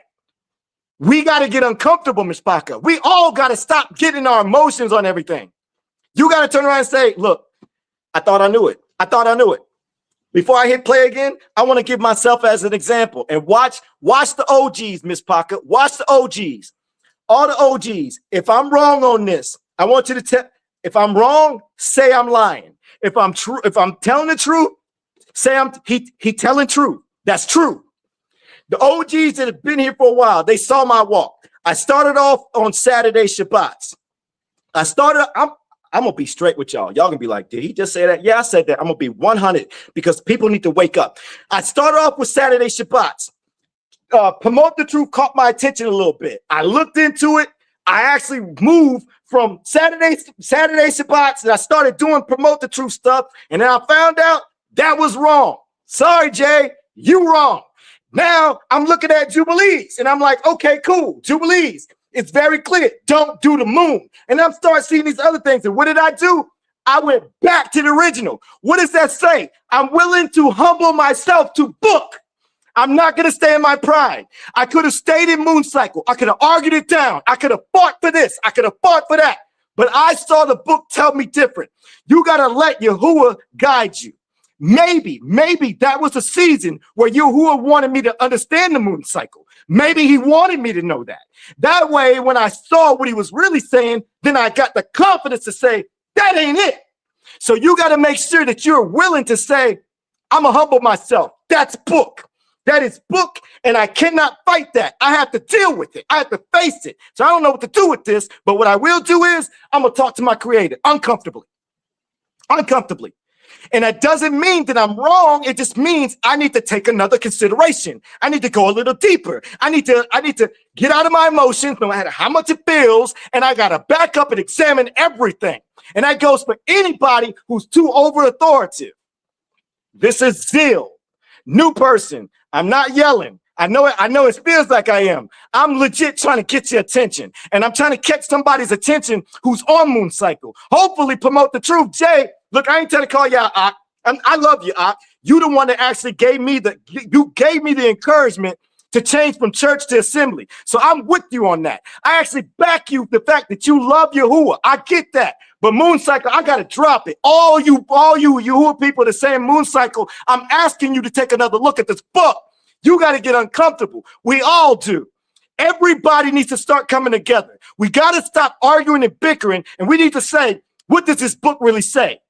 We are all waking up to a massive lie, which means we all need to be open to hear any discord, just like the book of Sirach says. There's another book they took from you, and it says that you need to be willing to study all discords. You don't want the enemy to slip a lie under you, and you didn't even take the opportunity to slow down and consider it. Barak Yahuwah. X says it will lead directly to making an abominable day, a day of testimony, and an unclean day, a feast day. In other words, humanity will end up mixing the days that the Creator set apart as holy with days that are entirely mundane or even unclean. What is truly fascinating here is that Yahuwah explicitly predicted this neglect would occur. He knew it was coming. The text states that humanity would diligently observe the moon and, as a direct consequence, go completely wrong as to the months, the Sabbaths, the feasts, and the Jubilees. Let's try to visualize this drift. Imagine 2 trains leaving a station on the exact same day. Train A represents the 364-day solar count. Train B represents the lunar count. Because Train B, the lunar train, loses 10 days of track every single year within just 1 generation, that lunar train is operating in a completely different season than Train A. The divergence is rapid. If you are a passenger on the lunar train, you are eventually going to end up celebrating a spring agricultural harvest festival in the dead of winter. You become completely out of sync with the earth, with the sun, and with the timeline established by the Creator. This raises a critical logical question. If the ancient source texts explicitly state that the year is exactly 364 days, And those same texts explicitly warn that following the moon causes a 10-day per year drift that corrupts the entire sequence of holy days. Why is almost every major religious system on the planet today utilizing a calendar that relies heavily on the moon or a highly complicated blended lunar-solar calculation? Exactly. If Jubilees explicitly stated that those who follow the moon will corrupt all their set times, we have to ask you. Which part of that ancient warning does not apply to the calendar hanging on your wall right now? It's a heavy thought. Very heavy. Because this corruption, this massive departure from the 364-day solar metronome, didn't just happen by accident. It wasn't a clerical error. The texts and the historical data suggest it was intentionally, historically institutionalized. And this brings us to what the sources reveal as the Sunday deception. To understand how this global shift occurred, we must first look at a prophecy found in the book of Daniel, chapter 7, verse 25. The text describes a future beast power. Daniel 7:25. Daniel 7:25. Listen. A massive, dominating earthly empire that would think to change times and laws. Note the precise wording of the translation. It says they will think to change them. A human empire cannot physically alter the rotation of the sun or the absolute laws of the creator. But they can legally, systemically, and culturally alter the human perception of time and law. And secular history documents exactly how this was achieved through three major institutional alterations. Let's walk through the mechanics of these three historical hijacks. This is where the timeline gets formally rewritten. Alteration number 1.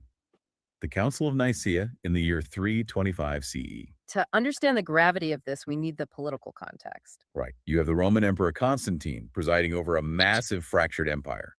He realizes that a unified religion could serve as the ultimate political glue. Up until this point, the early believers were largely observing the spring festival of Passover based on ancient calculations. But at Nicaea, Constantine and his assembled bishops, formally and legally, separated their new spring observance, what they morphed into Easter, from the original scriptural timing of Passover. What makes the council... Miss Paka, man, it's like while I was like paying attention, it's like Yahuwah wanted me to share, like something popped in my head, something I'm working on. And it's almost like he just wanted me to share it real quick. So I'm just going to share it because it ties in long term if you're really paying attention. The other day, I don't know why, but Yahuwah put it in my Ruach to think about Daniel chapter 2. So if you're new, we're going to take a small detour. Let's go to Daniel chapter 2. Open up your books, Miss Paka. Daniel chapter 2. Y'all, I did not plan this. It just hit my Ruach, and I'm gonna be obedient. But it's gonna tie in later. It'll give you a deeper understanding. There's something sitting right in front of our face, and we never picked up on it. And I had to take it to Yahuwah. And when y'all realize what I'm about to tell you, like I kind of said this a long time ago, and I realized I forgot. I never brought it back up. Some of the OGs are gonna remember I used to have this conversation a long time ago. But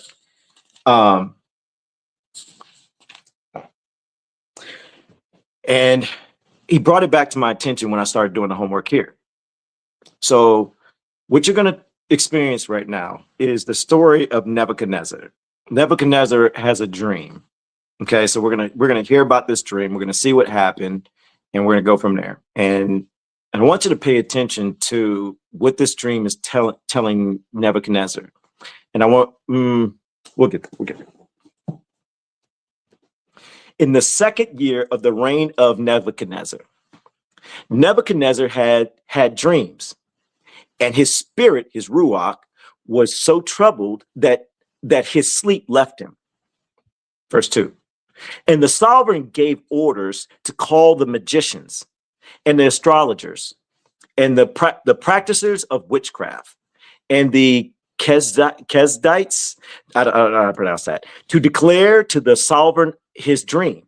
So they came and stood before the sovereign. And the sovereign said to him, said to them, I have had a dream, and my spirit is troubled to know the dream. And the Kesdites spoke to the sovereign in Aramaic. O sovereign, live forever.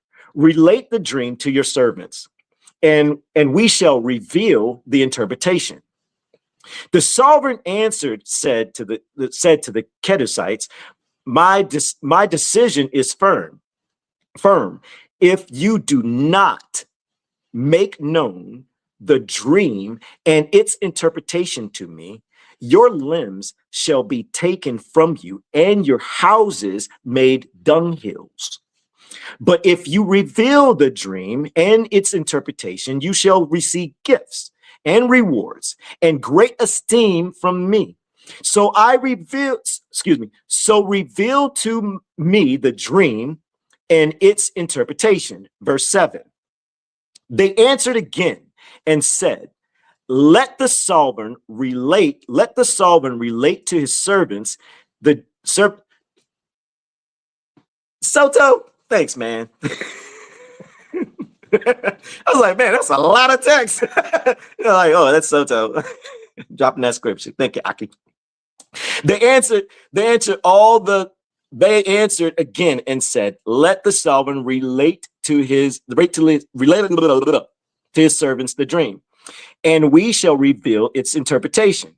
The sovereign answered and said, I know for certain that you would gain time because you see that my decision is firm. Verse 9, if you do not make known the dream to me, there is only one decree for you, for you have agreed to speak lying and corrupt words before me till the time has changed. So relate the dream to me, that then I shall know that you shall reveal its interpretation for me. What's happening right now is Nebuchadnezzar saying, yo, I had a dream. Y'all gonna tell me the dream, and I'm not gonna tell you any information. You just got to read my mind. You're just gonna have to either guess it or you're gonna tell me what I was dreaming. But what I won't do is tell you. And here's the reason why. It's almost like he knew the dream, but he couldn't really remember it, but he knew it. But he wanted the interpretation, but he didn't want to give them any hints for it. He felt like they'd cheat. So they're stuck in a situation. What you're going to realize when I continue reading, Daniel and them are involved in this, which means they're going to die too if this doesn't get done. Watch what goes down. The Kedusites answered the sovereign and said, there is no one on the earth who is able to reveal the matter to the sovereign, because no sovereign master or ruler has ever asked a matter like this of any magician or astrologer or Kedusite. Kezdite. I don't know how to pronounce that. Verse 11. And the matter that the sovereign is asking is difficult, and there is no other who is able to reveal it to the sovereign except the mighty ones whose dwelling is not with flesh. Verse 12. Because of this, the sovereign was enraged and very wroth and gave orders to destroy all the wise ones of Babel. So now they starting to kill people. By the way, Jesher, the book of Jesher talks about this. And they were like already in the process of knocking people out before they got to Daniel. The King James it makes it seem like they implies it, but Jess is like really putting it out there like, yo, once he said that, they were killing people. And there was a soldier or somebody special went to Daniel and them, which we're gonna find out in a minute, and he told Daniel's like, punt the brakes, I'll handle this. Let's see where we at. I'll start back at 12. I'm at 12. Because of this, the sovereign was enraged and wroth and gave orders to destroy all the wise ones of Babel. So the decree went out, and they began killing the wise ones. And they saw Daniel and his companions to kill them. Then with counsel, the wisdom Daniel answered, Ary. Okay, I don't know how to pronounce that. The chief of the sovereign's guard, who had gone out to kill the wise ones of Babel, he answered and said to that dude, I can't pronounce his name, the sovereign's officer, why is the decree from the sovereign so urgent?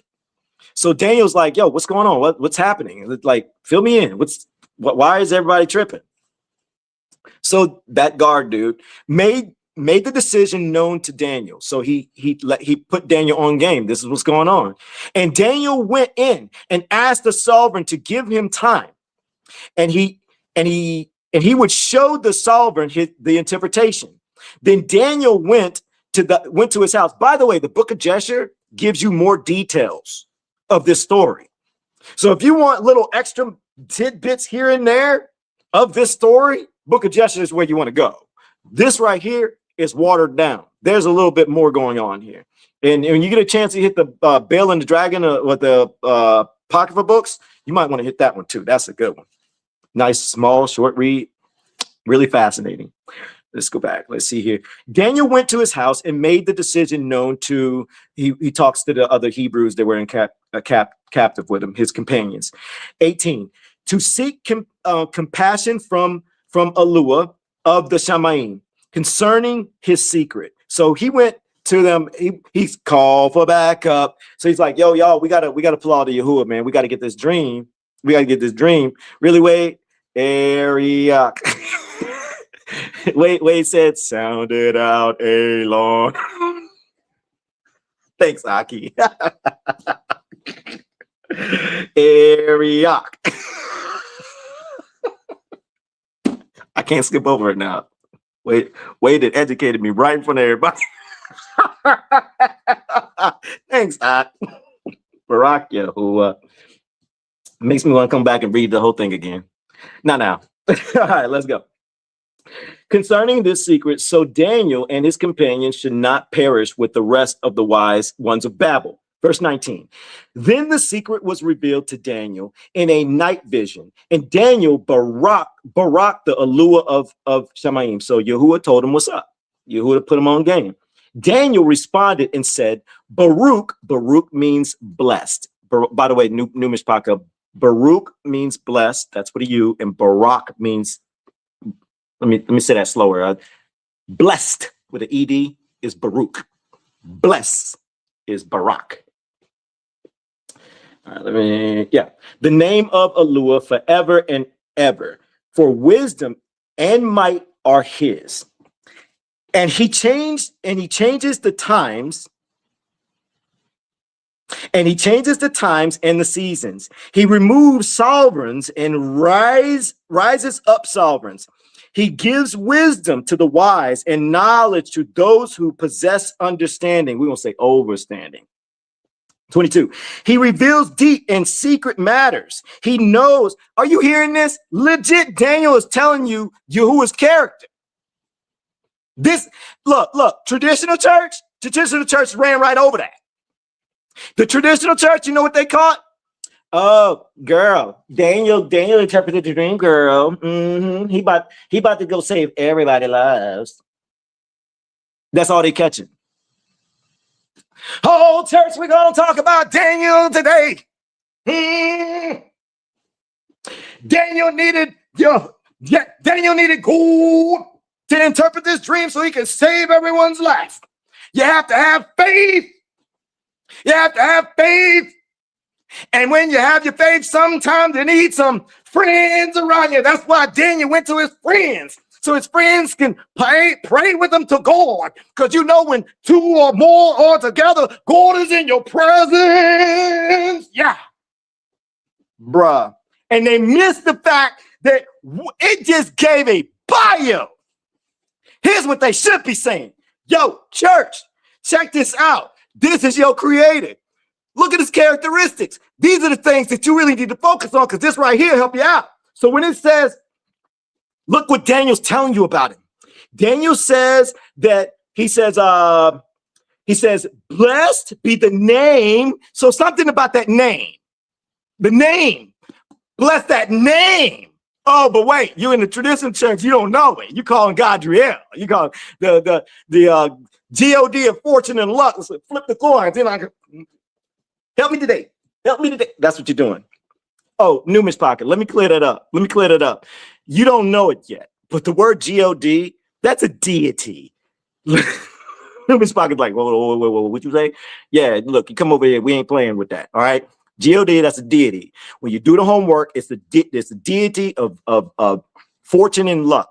Now think about when you've been praying all your life, please, please, please, please, 100 times, and then you finally get one. Kind of makes sense now, huh? Oh, but demons got casted out. Man, you need to read Testament of Solomon, man. Get out of here. Let's continue. What else it says? Daniel responded and said, okay, wait. And he changes the times and seasons. So wait, that's resume. Yeah, write that down. He changes the times and seasons. All right, what else he says about Yahuwah? Well, in church, they're going to say G-O-D. You know what I mean? Well, he rises up sovereigns. So that means all those idiots in office right now, he's put them there for a reason. That don't mean that they're there for us. They're there for him. They're mapping out everything he said he gonna do. He's disrupting things right now. All the chaos in the world, these wars and movements of wars. Yo, if y'all are so stuck in that, you ain't paying attention. That's Yahuwah. They are being controlled like puppets. They think they making decisions, or you being played like Booba the Fool. They all working together. Come on, man. But at the same time, they all working for Yahuwah, whether they realize it or not. Yahuwah making them do whatever they need to do. What does that mean? That means everybody who believe in Yahuwah, you believe in stuff like what Daniel's saying, then you good. You let all these other fools listen to fools. Fools are going to listen to fools. I am done watching. You mentioned Trump. I could care less. Man, stop. Get out of here with that. That's boring. Man, you guys are so distracted. You don't see you being played like the deck of cards? They playing poker. And the only game you learned was goldfish. Man, y'all don't need, it's sitting right in front of you. It's sitting right in front of you. Like everything that they doing today, y'all don't see it's orchestrated. Y'all can't even hold on to a thought. Y'all forgot that they talk about Atlas for about a month, and then suddenly it 3 months, 7 months, and it just disappeared. Y'all ain't picking up on this. They talk about something for heavy for a little bit, and it just stops. And then somehow something else picks up. Are you not picking up on the programming? You are stupid. You are foolish if you don't see it. They are literally playing you like a deck of cards. Pay attention to the start and stoppage. How in the world do you hit something major, something big, and out of nowhere, all the dialogue in the world just completely just goes dark and somehow it turns to a whole nother subject?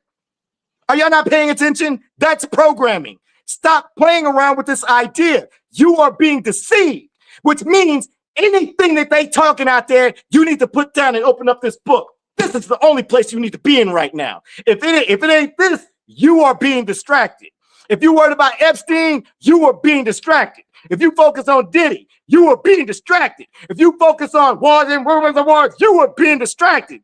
You're always trying to tell you pay attention to him. He's trying to tell you you ain't got to worry about that. He's saying the rest of the fools worry about that. You are woken out of your foolishness. You are now an upgraded fool. You are now getting upgraded with more knowledge is what he's saying.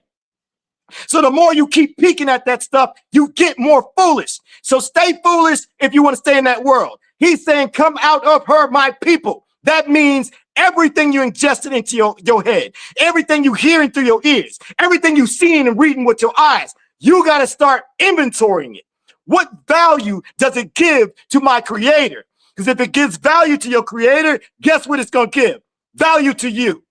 If talking about whatever they doing over there with that blue fake star place acting, pretending like they Revelation 2939.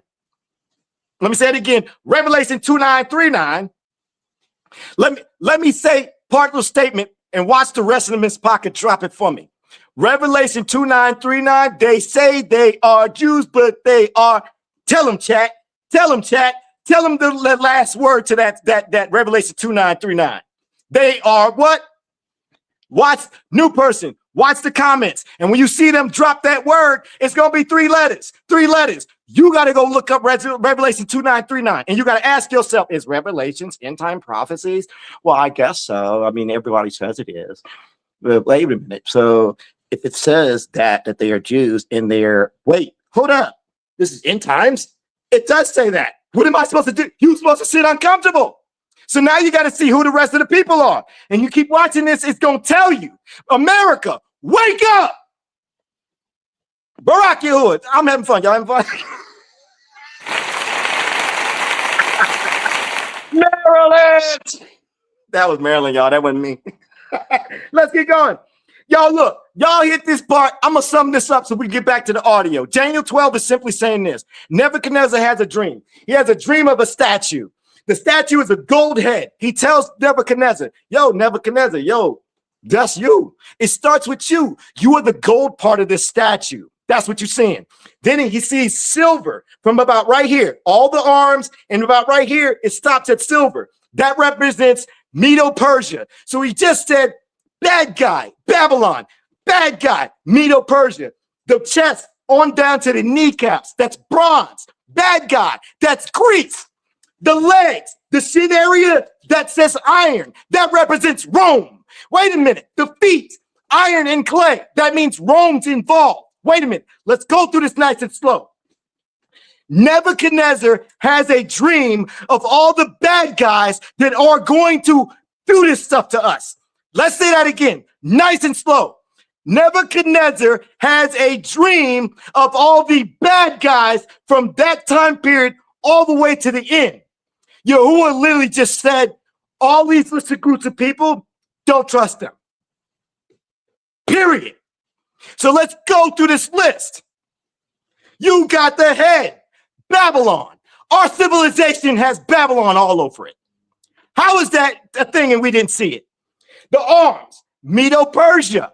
How in the world does this Egyptian type vibe stuff become an okay thing when your creator says, I ain't feeling them, and I'm telling you, they're the bad guys and they're doing some stuff to you, and I'm telling you in advance, and y'all stupid. You're going to have pastors telling, motivational type coaches about Nebuchadnezzar's dream and not even realize the pastor is he's not even telling you that these are all the bad guys. It gets thicker, but wait a minute, the chest on down to the kneecaps, and that's bronze. It was bronze. That means Greece. Now we're moving into the Greeks. So wait a minute. Greece, then Rome comes in afterwards. Our whole society is made after those people. Yahuwah told us in Daniel chapter 2 who to trust or not. Our doctrine, our church systems are using what? Greek what? Doctrine. Greek understanding. JC's name, Jesus, Greeked up. So wait a minute. So if your creator said don't trust the Greeks, why are you okay with that? Your creator just said bad guy, bad guy, bad guy, bad guy, bad guy, don't trust. And the church is over here taking motivational pieces about them, and we ain't even pick up the entire thing is our entire church system, our whole existence on how we live and breathe. We ain't picking up on that. The bad guy's literally sitting in front of us. And he told us, and we so ignorant, we walk right past it. Let's hit this pocket. Did that land? Did that land? Can I get a Barak Yahuwah if this is hitting? Of Nicaea so critical to this analysis is the documented motivation behind the change. Constantine was not hiding his intent. Not at all. In his synodal letter following the council, he explicitly stated that it seemed unworthy to follow the practice of the Jews in the calculation of this most holy festival. He decreed that the Christian church should have no fellowship with them. This was an overtly anti-scriptural, anti-covenant alteration driven entirely by Roman political expediency and a desire to sever the new religion from its ancient roots. They established a new formula for Easter, the first Sunday after the first full moon on or after the vernal equinox, completely divorcing it from the agricultural and textual mandates of the ancient texts. So the Roman Empire legally detaches time from the scripture in 325 CE. That brings us to alteration number 2, the Hillel II calendar, which was implemented around 358 to 359 CE. Now we have to ask, why did the rabbinic community completely overhaul their calendar system? The answer lies in geography and sheer tragedy. In 70 CE, the Second Temple in Jerusalem was destroyed by the Romans, and the covenant people were scattered into the diaspora. They lost. Ms. Parker, if you got your books, if you're a person that has their pocket for books, we're going to the book of Maccabees. New Ms. Parker, if you don't have the Maccabees, don't worry, I got you. I got you. Man, I'm letting it all out today. Yahuwah, you use me however you want. I know whatever I'm gonna say, some of it I need to be loose, I need to be tight because of the algorithm, but I'm trusting you gonna give this to the people who need to hear, because I'm not holding back for you today. I'm giving everything.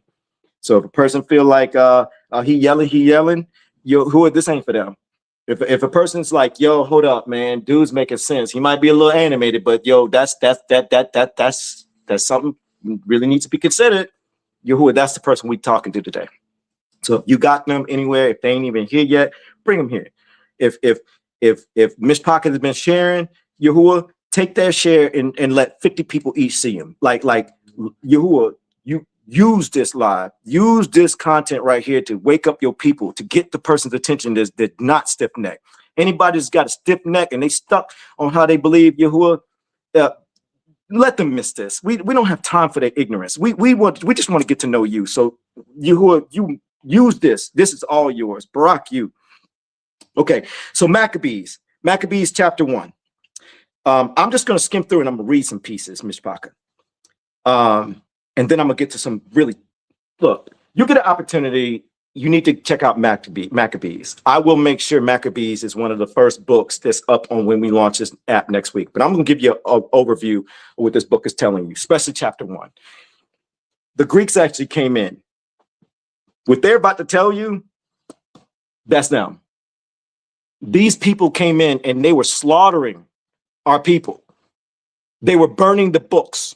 They were trying to erase the laws. They legit are the Greeks. It just trips me out on how we turn around. We're so ignorant.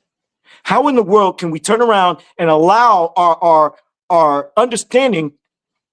Why is it not clicking that today's church system does Greek doctrine?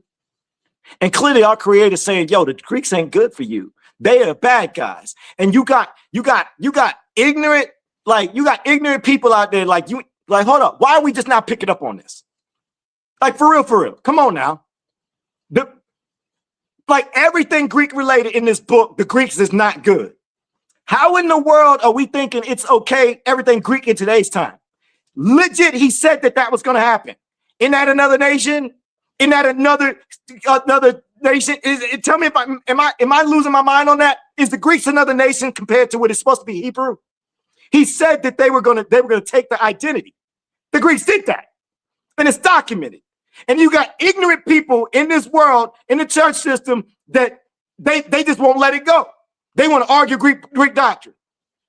Oh, but they'll teach a nice little sermon on Daniel chapter 12, Daniel 2, and talk about the statue of Nebuchadnezzar and talk about all the bad guys, and not even realize they just called out all the bad guys. How stupid are we? I say we. Lost physical access to the land. Without the land, they lost the ability to visually observe the specific agricultural markers, like the barley harvest, that originally dictated the start of the ancient year. Deprived of the land and facing intense Roman persecution that prevented communication across the diaspora, the rabbinic leadership under Hillel II faced an existential crisis. So as an emergency substitute, they adopted a calculated mathematical calendar based heavily on Babylonian astronomy. This is known as the Metonic cycle. The Metonic cycle is a 19-year calculation that attempts to sync the 354-day lunar year with the 365-day solar year by inserting a 13th leap month and intercalary month 7 times every 19 years. It is a brilliant piece of mathematics, but it is fundamentally a post-temple, post-land substitute. And more importantly, it directly violates the ancient texts. Remember the strict constraint from Jubilees chapter 6. The text explicitly and repeatedly warns against blending solar and lunar counts. It says doing so will corrupt the seasons. Yet, because of the trauma of the exile, this emergency mathematically blended substitute eventually became codified, unshakable tradition. Which brings us to alteration number 3, the Gregorian reform of 1582 CE. By the late 16th century, the calendar instituted by Julius Caesar, the Julian calendar, was drifting. Because the Julian year is 365.25 days long, it's actually about 11 minutes longer than the true solar year. Over the centuries, those 11 minutes added up. By 1582, the calendar had drifted out of sync with equinoxes by about 10 days. Pope Gregory XIII recognized this, but his primary concern was not agricultural accuracy. Oh no, his primary concern was that the drift was messing up the Council of Nicaea's 325 CE calculation for Easter. Right. The Catholic Church realized their artificial religious holiday was drifting into the wrong season. So what does Pope Gregory do? He issues a papal bull, and he literally deletes 10 days from human history. People went to sleep on Thursday, October 4th, 1582, and they woke up the next morning on Friday, October 15th. Ms. Baca, now, I'm not going to let none of y'all, you get no rope today. This is on replay. I like this is recorded. It's on YouTube and it's on Facebook. So you got on Facebook, you got 30 days. Why am I telling you this? Because that just gave you research. You got names, you got dates. If you really wanted to know, you would come back. You would pause it on that spot. You would be like, okay, let me get that. Let me go do my homework. Let me fact check this. Let me see if that's real. And when you see that, you see it's real, now you got some stuff to consider. Let's do a room check. Let's do a temperature check. If you were in here and you're a 1, when we started off in here, y'all remember, if you knew coming in, we did a temperature check. I asked everybody, how was you feeling on everything and understanding with your confusion level? Scale of 1 to 10. 1 being the lowest, like you don't know jack, like you just feel completely lost in the sauce. 10 would be the highest. And we had 2 things. If a person was too high, they had to be willing to humble themselves if they got new information, which means they got to plummet. They got to go down. And if you were low, you're going to go up. And my commitment and my promise to everyone by the end of this live, if you were a 1, you will be a 10 by the end. You will be a 10 at the end, especially if you can get out of your own way, get out of your own motion. Let book teach us. Let book teach us. Okay, so we know that some bad guys came in. And our Creator told us this. In Deuteronomy, he tells us this. He said to the Hebrews, why is it important to understand this? Because he's a Hebrew creator. The Hebrew creator said that, hey, you Hebrews, you ignorant Hebrews, following those other nations, since you like them so much, I'm going to let them other nations come in. And I'm going to off a lot of y'all who I know that your hearts ain't with me. It would never be with me. But the ones who are, I hate to do this to you, but I had to get you just a casualty of the situation. You're going into captivity. You're going into captivity. And you will be worshiping those other gods. He said, I will hide my face from you. This is Yahuwah hiding. Why? Because you're in captivity and he's wanting you to find him. He's wanting you to find him. Right now, the enemy actually has permission. But you know what I'm finding out? I'm really figuring out Yahuwah wants us to rebel. And I'm not saying rebel, tear the place up. I'm realizing Yahuwah wants us to put our foot down and say no more. Like, for example, here's a big one. And I'm going to say this to anybody who says Yahuwah's name with 100%. I am straight up with Yahuwah. I am not with the enemy. And I refuse to be with the enemy. Let me put an idea out there for everyone. Do you not see these wars and rumors of wars?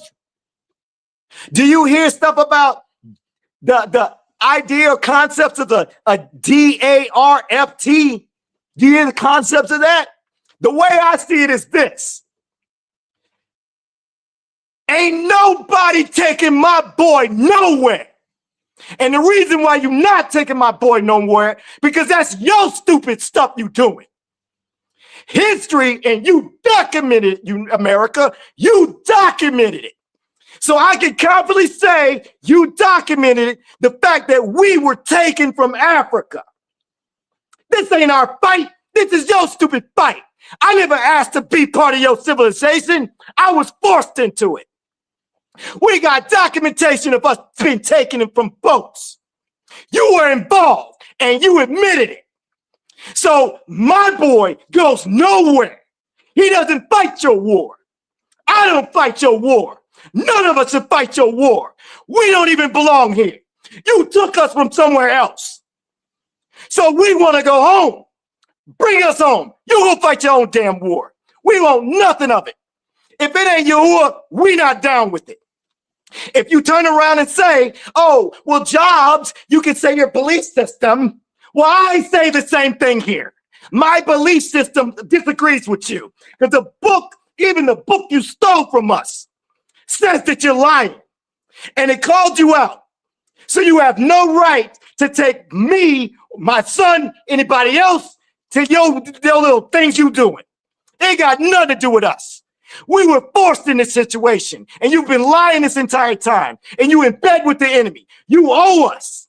And there ain't no we don't want representation. I can't even say it. We don't want your money.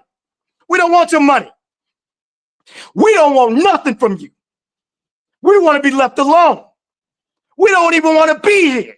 We don't need to be here. We weren't supposed to be here. You stole us. You stole us. You changed our name. The book told us. And then you support somebody pretending to be us. Kick rocks, America. Kick rocks. Kick rocks. I muted. I didn't say it. Kick it. Rock YAHUAH. Marilyn, can I get up?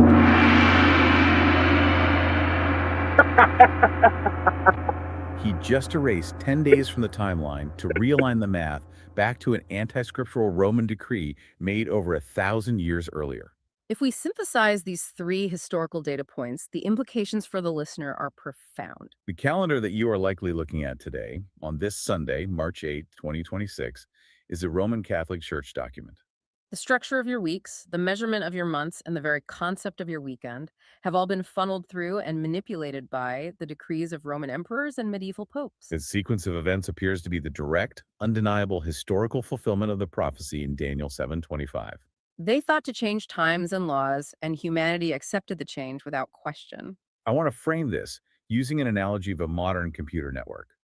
Imagine the timeline is a massive global operating system. Okay. The original perfect source code was written at creation, the 364-day unbroken metronome. But then in 325 CE, the Roman Empire hacks into the mainframe and rewrites the root code. Then in 358 CE, the exiled rabbinic community writes a temporary patch just to keep their systems from crashing. But the patch violates the original coding rules. Then in 1582 CE, the Roman Church uploads another massive software update to fix bugs caused by their first hack. If you boot up your computer today, every single app, every modern religious tradition, every holiday, every weekend is running on a completely corrupted operating system. The analogy holds.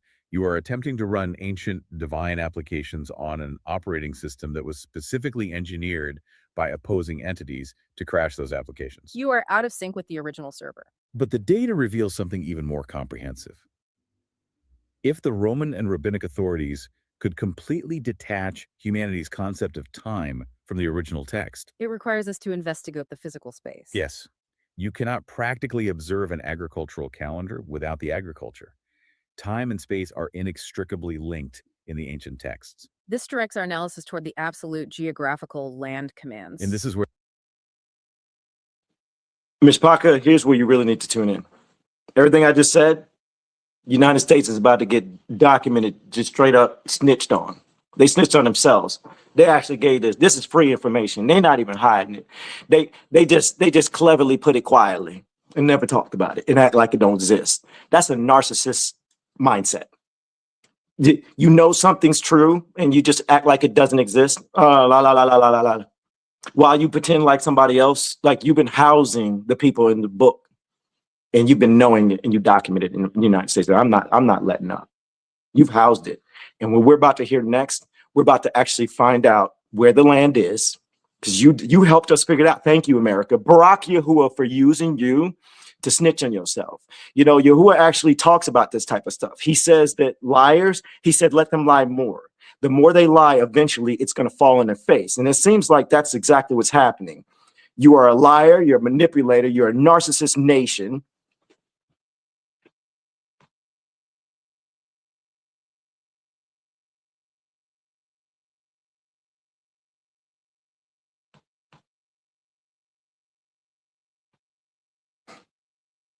Barak YAHUAH.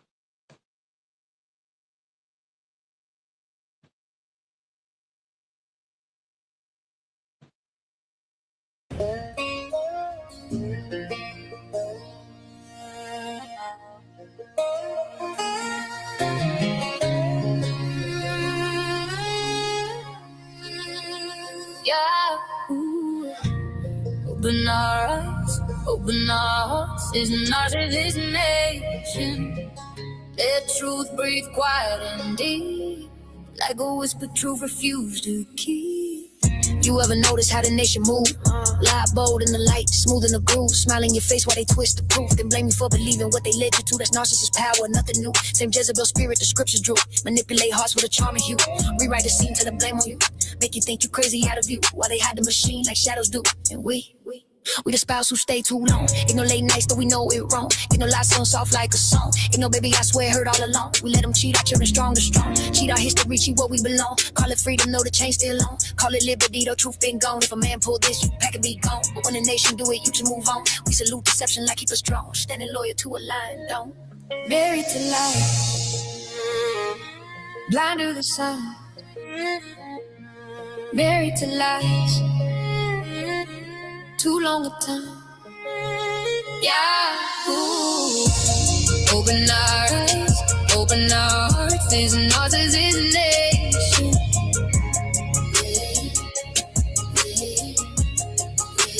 Yeah, ooh. Open our eyes, open our hearts. This narcissist nation.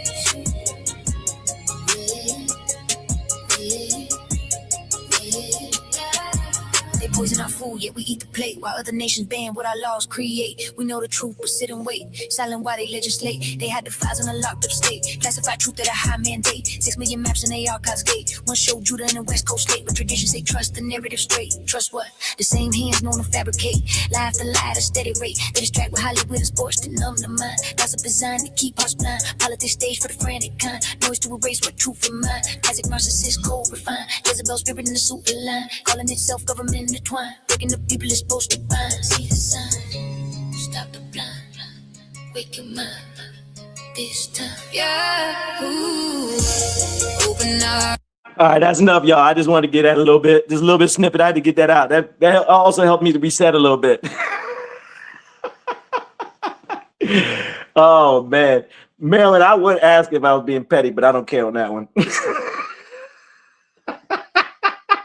Hit the wrong button. I hit the wrong button. Oh no. Let me get back to this study. There we go. There we go. All right, Miss Baca. Let's hit play. The historical data is going to challenge everything you thought you knew about geography and history. Let's look at the legal constraints of the ancient feasts found in Deuteronomy 11, verses 10 through 14, Leviticus 23, and Deuteronomy 16. The texts are incredibly strict. The appointed times of Yahuwah are entirely, absolutely land dependent. They are tethered to physical dirt. Let's examine the law concerning Passover. Deuteronomy 16. Make sure, Miss Baca, you writing this down. You writing this down. If you're a person that's preparing for Passover in March and April, you might want to consider all this. You don't want to just ignore this. Don't ignore it. And don't forget, if you can always come back and you can write down, it says Deuteronomy 16, verses 5 and 6. Right? It's telling you the verses. You got the verses. You got no excuses. So when you hear this and you still doing Passover, if you hear this and you go la la la la la, just know that you will see that. You will see that. 15 verses 5 and 6 is explicit. Thou mayest not sacrifice the Passover within any of thy gates, which Yahuwah thy Alua giveth thee, but at the place which Yahuwah thy Alua shall choose to place his name in, there thou shalt sacrifice the Passover at even. The legal parameter is absolute. Within any of thy gates means within your own local dwellings or cities. You cannot keep the Passover in your own home. You cannot keep it in a country of your own choosing or in your country of captivity. It must be executed physically at the specific chosen geographical location. Furthermore, the timing of these festivals is inextricably tied to the physical conditions of that specific land. Let's look at how that timing works. The ancient year begins with the month of Abib, but Abib is not a square on a paper calendar. In Hebrew, Abib literally translates. I just got to say this, Paul. I got to remind everybody, I didn't get a chance to finish editing some of the text. I don't know if I even passed it. There was one funny moment that I was going to pause it because it actually said like the word sex. I saw it. I was like, did I miss that? Like, how did I get in there? It was trying to say something else and I saw sex and I was like, yo, that would be a funny little moment. I was going to keep it since I can't edit it right now. I was like, oh, okay. I'll just use it as what is how we get. That's how we get down. We can laugh about it. But a bib, yeah, it's spelled a bib wrong. Okay, my bad. I didn't get a chance to fix it up. Some people just always they got to say something. So I'm gonna address you quickly. That way we can just keep going. All right, let's go. To the state of green, ripening ears of grain, specifically barley. It is a physical agricultural marker that is triggered entirely by the specific climate and weather patterns of the covenant land. Leviticus 23, verse 10 outlines the law for the first fruits offering. When ye be come into the land which I give unto you, and shall reap the harvest thereof, then ye shall bring a sheaf of the first fruits of your harvest unto the priest. Observe the strict geographical constraints within that text. You cannot trigger the first fruits festival without the physical harvest of that specific land. You cannot declare the month of Abib without observing the green ears of grain growing in the soil of that specific land. And as Deuteronomy 11 outlines, this land possesses a very distinct seasonal pattern reliant on the first rain and the latter rain. Therefore, the calendar is locked to a specific climate. It is definitively not the seasonal pattern of North America. It is definitively not the seasonal pattern of Europe. So the ultimate question is, where is this land with this specific climate? This is where we have to introduce a completely secular, non-theological historical document. We're going to look at the 1747 Emanuel Bowen map. Who was Emanuel Bowen? He was not a religious scholar. He was a highly respected royal cartographer and geographer for King George II of Great Britain and King Louis XV of France. So wait a minute, Miss Parker. You hearing this? This dude had credentials. He had credentials. He did this. Okay, let's really hear what he just said. This dude had credentials. He documented maps for real, for real. This dude was documenting maps for kings.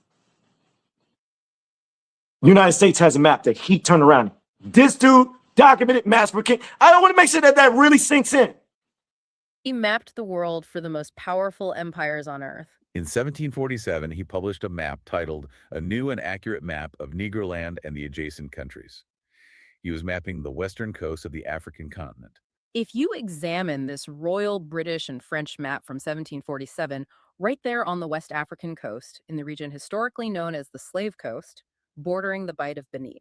Bowen explicitly labels a territory as the Kingdom of Judah. He also denotes a coastal city as Ouida or Ouida, closely matching the phonetic pronunciation of the tribe of Judah. Again, we are strictly reporting the data. This is not a modern theological theory. It is a meticulously documented 18th century cartographic record created by European imperial map makers. Kingdom of Judah, clearly mapped on the West African coast in 1747. And apparently United States agrees, because when you go on their public domain website, the exact words, an accurate map of Negro land and its adjacent countries. It makes sense now when our ancestors were taken from Africa and displaced around the world, like the book says, and they called us what during those time frames? Negroes. Why? Because we came from an area called Negro land. So when we hit the land, what did they call us?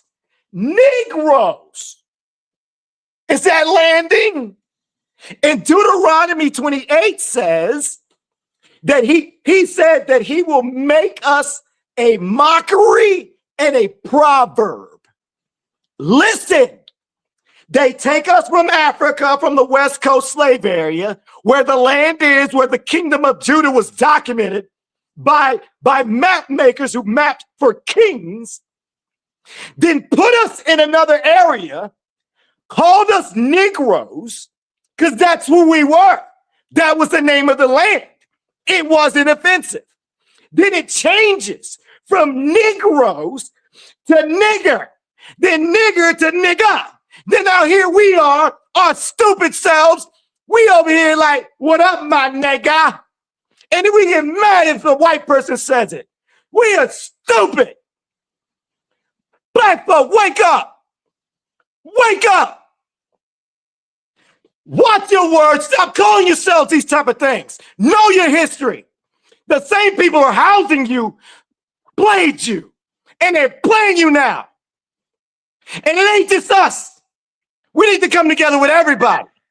Do you know how many people in this world that ain't even us? They stuck in a deception too. That's not fair. My what Maryland, give me one of my Akis. I know for a fact they Akis or Akette, white. I need a white person. Somebody, Robin, put Robin up there. Let me see Robin. This is I don't know why. Cray. Here's my thing. Okay, so Cray, I don't know what Cray had. Cray, she a Gentile. She was just as deceived as I was. She didn't know. That's not fair to sis. That is not fair to her. That's not fair to me. That's not fair to Marilyn. That's not fair to Frankie. That's not fair to anybody who didn't want a part of this. Legit, we all are being played. So I got to throw a side note in there. If you all about yourself and you ain't figured that out, like, hold up, they didn't know either, which means they were lied to. They had to be lied to so they could keep us as a lie. So they had to keep us lying. They had to lie to everybody. Everybody. Does it make sense why Yahuwah might say, well, that's kind of not fair? Maybe the grafted, they may have the opportunity. These other nations, if they see me, that's not fair. They were locked into this lie too. Some of them clearly are showing they're down with me.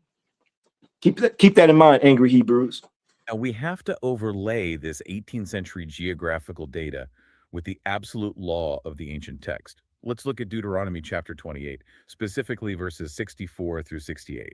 This chapter outlines the curses for breaking the covenant, essentially. It is the ultimate eviction notice. YAHUAH declares that if the people break the law, he will scatter them among all people from one end of the earth to the other. And verse 68 provides a hyper-specific logistical detail regarding this exile. It says, "And YAHUAH shall bring thee into Egypt again with ships, and there ye shall be sold unto your enemies for bondmen and bondwomen."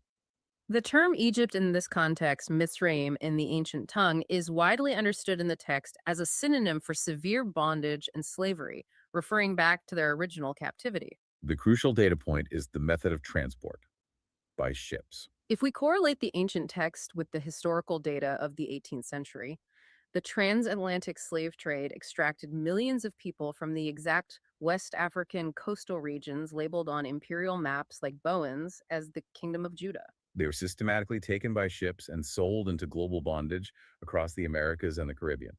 But here is where the historical extraction directly impacts the timeline we've been discussing. Look at what happens to the agricultural calendar when you forcibly move millions of people across the globe. If the covenant people were living in West Africa, their agricultural markers for Abib, the green ears of grain, must inherently align with West African weather seasons. We refer to this meteorological phenomenon as the season inversion pattern. The climate of West Africa is tropical. It does not experience the traditional 4 seasons of Europe or North America.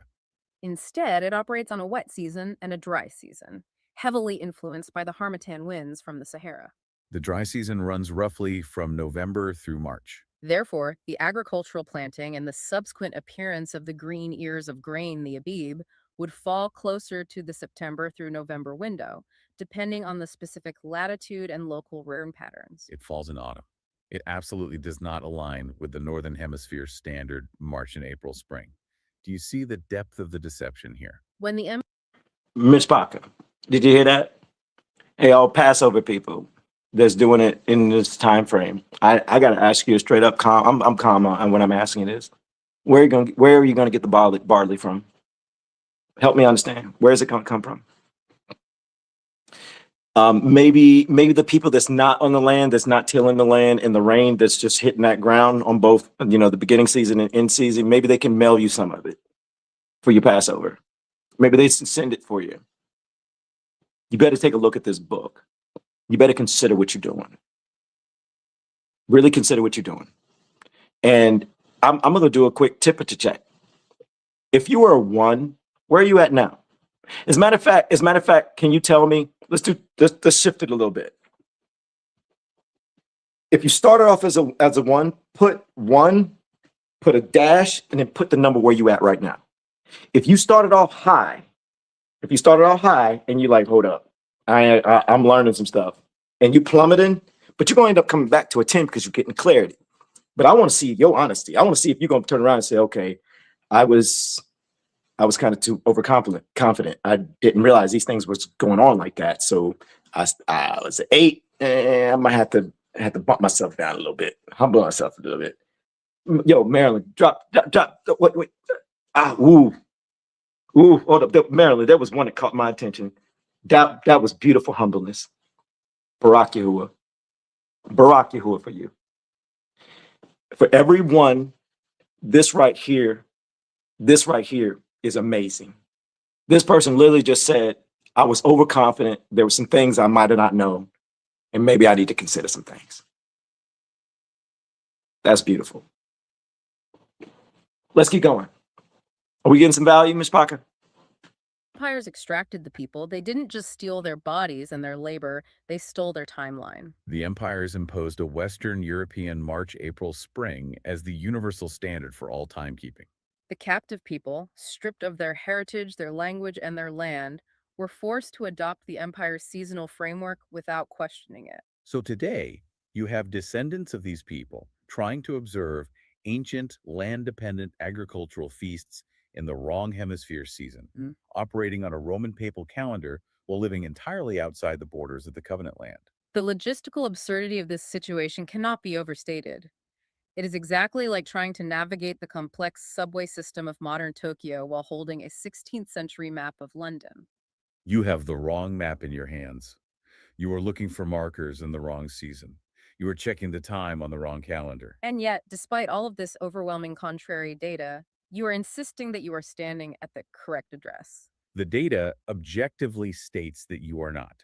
You are in a state of captivity, fundamentally operating on the empire's clock. Which forces a very uncomfortable question. If Yahuwah commanded unequivocally that Passover must be kept at the specific physical place where he puts his name, and strictly forbade keeping it in your own dwellings, where exactly are you attempting to keep it? Are you doing it in a rented church hall in London? Are you gathering in a living room in Ohio? If you are doing it within your gates, which is the exact location the absolute law explicitly forbids. The realization of this total systemic displacement is designed to be deeply unsettling. It is designed to shatter your reliance on your own modern understanding and your acquired traditions. Because when the data proves that your timeline was hijacked by Rome, your seasons were inverted by geography, and your exact physical location is lost in exile. And don't forget, your creator told you that Rome would do that. That's the part that's tripping me out. Like he told us to our face that they were going to do that. Like, come on now, for real. Our creator legit said that was going to happen. And it literally happened. And somehow we didn't see it. And we just went with it. But what's beautiful is it's Yahuwah's timing. He actually held back that blindness. Right? He kept us blind on purpose. And this was the right season, the right time for us to start seeing this. If this is landing, I hope you realize the book is also saying there will be a mass awakening. You are just a wave of it.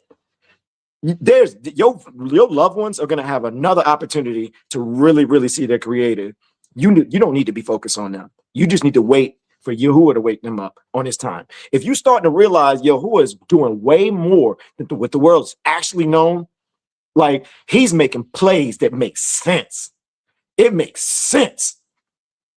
Then you got to believe that at one point, if the masses is going to get the information at a bigger level, you got to be okay with saying, yo, they just don't know yet. And I'm going to have to be all right with that. They not feeling me. I ain't got nothing against them, but I'm going to keep going.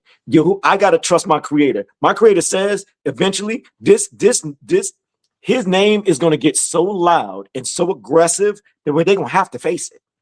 They're going to have to face it. They'll come to me. And when they do, I'm going to be ready to help them. I'm going to be ready to love on them. I'm going to be ready.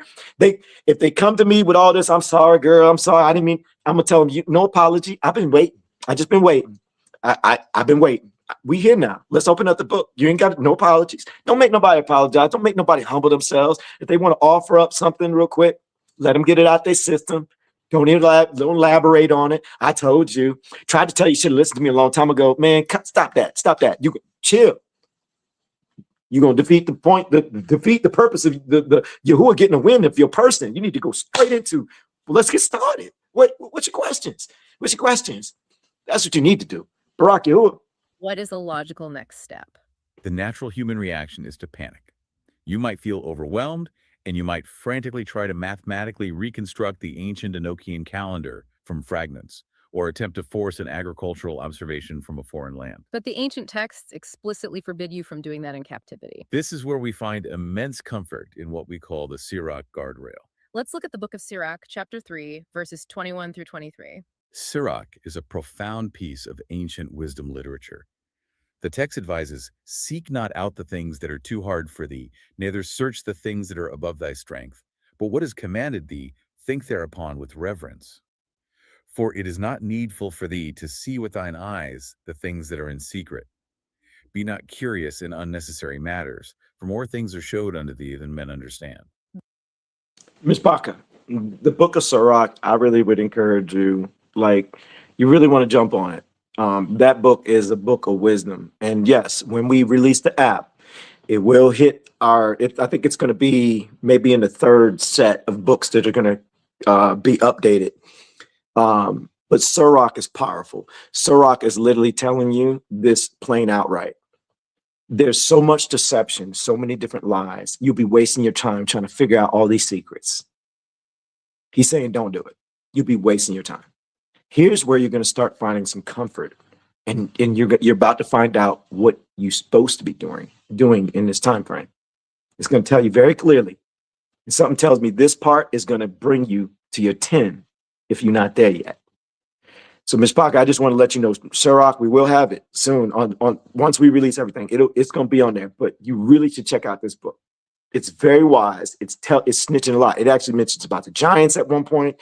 You as a person, it's going to convict you. That book, if you're a person that you're trying to look inwardly, and you put it this way, when I first got into Sirach, I felt like I was being beat up by Yahuwah.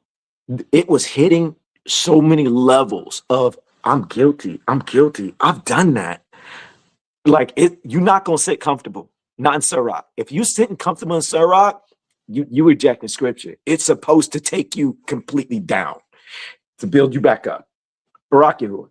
This concept is heavily reinforced by the apocalyptic visions in the book of 2nd Esdras, specifically chapters 4 and 5. In 2nd Esdras 4, a heavenly messenger explicitly tells the human prophet that a man's vessel is entirely incapable of comprehending the ways of the Most High. And then 2nd Esdras 5 delivers a terrifying prophecy regarding the timeline itself. It states that the way of truth shall be hidden. It prophesies that understanding will withdraw into its secret chamber. There will be mass confusion in many places, and the times themselves will be scrambled. What we must synthesize from this is that the concealment of the timeline is not an accident. Yahuwah is hiding the information on purpose. He's legit hiding it. He's putting everyone in confusion. You're being tested. You're being tested. All of us are being tested. Right now, if you're finding Yahuwah, you seeing the lies, you seeing the deception, you're legit making conscious efforts to get out of her, my people. At least mentally, stop participating in stuff. The Christmases, the birthdays. You got to let that go. That's all enemy stuff. If you holding on to it with your emotions, I'm telling you, you need to really listen to everything that's going on here. The enemy came in and stole everything. Period. And your creator's trying to tell you that's what's happening. That means anything that comes from the enemy, you got to stop it. Is this a habit? Is this a thing that we picked up? Okay, I'm backing up. No more. You just got to cut it. Sports. Fellas. How many of y'all still in the sports? You still watching your football games? You still watching your basketball? You still watching your baseball? I'm curious. How many of y'all still participate? You got to watch the game. Are you willing to put that idol down? You call on Yahuwah and you worshiping the Eagles. You calling on Yahuwah. You love some I don't know, name of LeBron. I don't know why it's always LeBron. Who cares? I'm just saying. Are you willing to sit uncomfortable? Because that's other nation stuff. You being played like a deck of cards. They distracting you. Man, let's keep going. It is a prophesied intentional concealment. Yahuwah hid the perfect timeline on purpose during the punishment of the exile. So if the timeline is intentionally hidden and the land is physically inaccessible, what is the required posture of a person sitting in the middle of this matrix? What is the requirement while in captivity? To find that answer, we cross-reference Deuteronomy 30, Jeremiah 29, Daniel 9, and Lamentations 3. And what you will find is staggering. The texts do not command you to perfectly mathematically reconstruct the ancient 364-day calendar while you are scattered in captivity. Let us examine the exact phrasing of the mandate in Lamentations chapter 3, verses 40 through 42. The text provides a precise four-part instruction for those in exile. Let us search and try our ways, and turn again to Yahuwah. Let us lift up our heart with our hands unto YAHUAH in the heavens.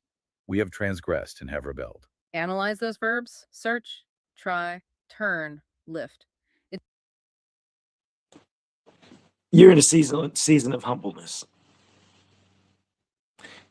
It's going to tell you a little bit more details. During this season, your job is to chase after him. By the way, there are some laws, there are some commands that are not tied to the land. I'm gonna throw that out there. Those, if they're not tied to the land, and there's a way to participate, if the book don't say no, not out here, if it don't give that rule, then why not?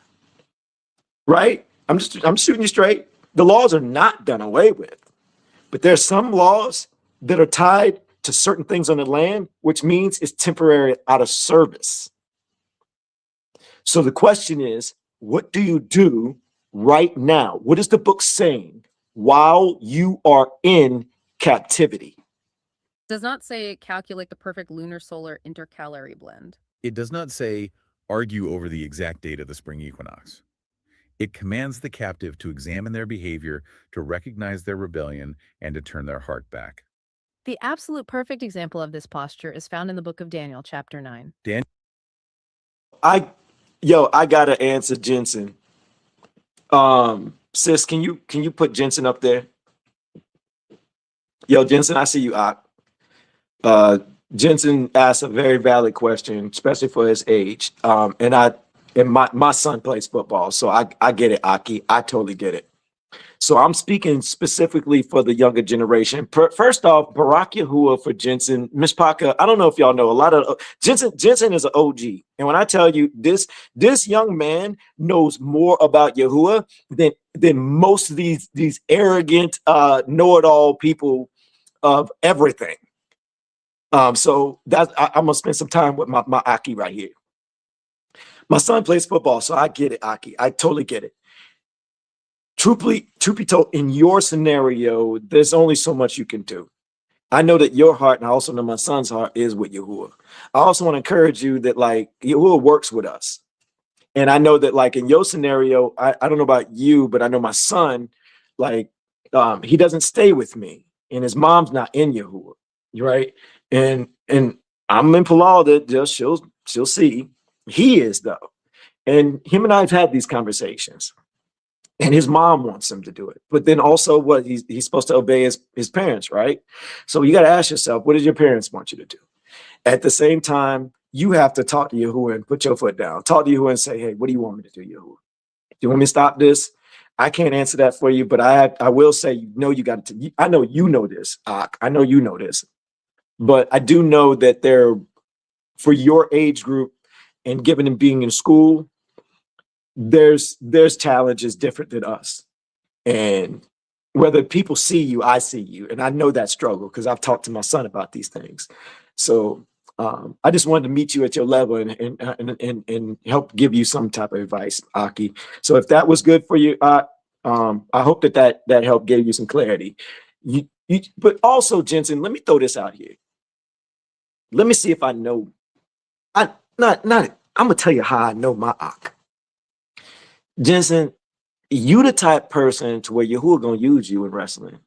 Something tells me that you talking to your teammates and you telling them something. The way you are in these comments, I know you ain't like mumbling with it. Like you'll talk it up. And so which means Yahuwah is actually probably using you in that scenario. Consider that too. So don't feel bad that you feel like you're kind of stuck in a scenario But you got to also ask yourself, have I been serving Yahuwah while I've been in this scenario? And then maybe ask Yahuwah, like, Yahuwah, while I'm in this scenario, can I serve you? If there's somebody who has an open heart and not a stiff neck, and they're willing to hear, just make it known to me. Make it known to me, and I will be the willing servant. Put me on assignment on this wrestling team. If it's coach, if it's teammate, if it's teacher, if it's anybody else that come in passing, let your ruach show through me. I hope that was good for you, Aki. Well, you said thank you. All right, Barakio. Daniel was a prophet, but he was living in captivity in the empire of Babylon. The physical temple in Jerusalem was completely desolate. He was displaced from the land. Did Daniel draft up a perfectly reconstructed temple calendar on a scroll and present it to heaven? No. The text says Daniel prayed with fasting, in sackcloth, and in ashes.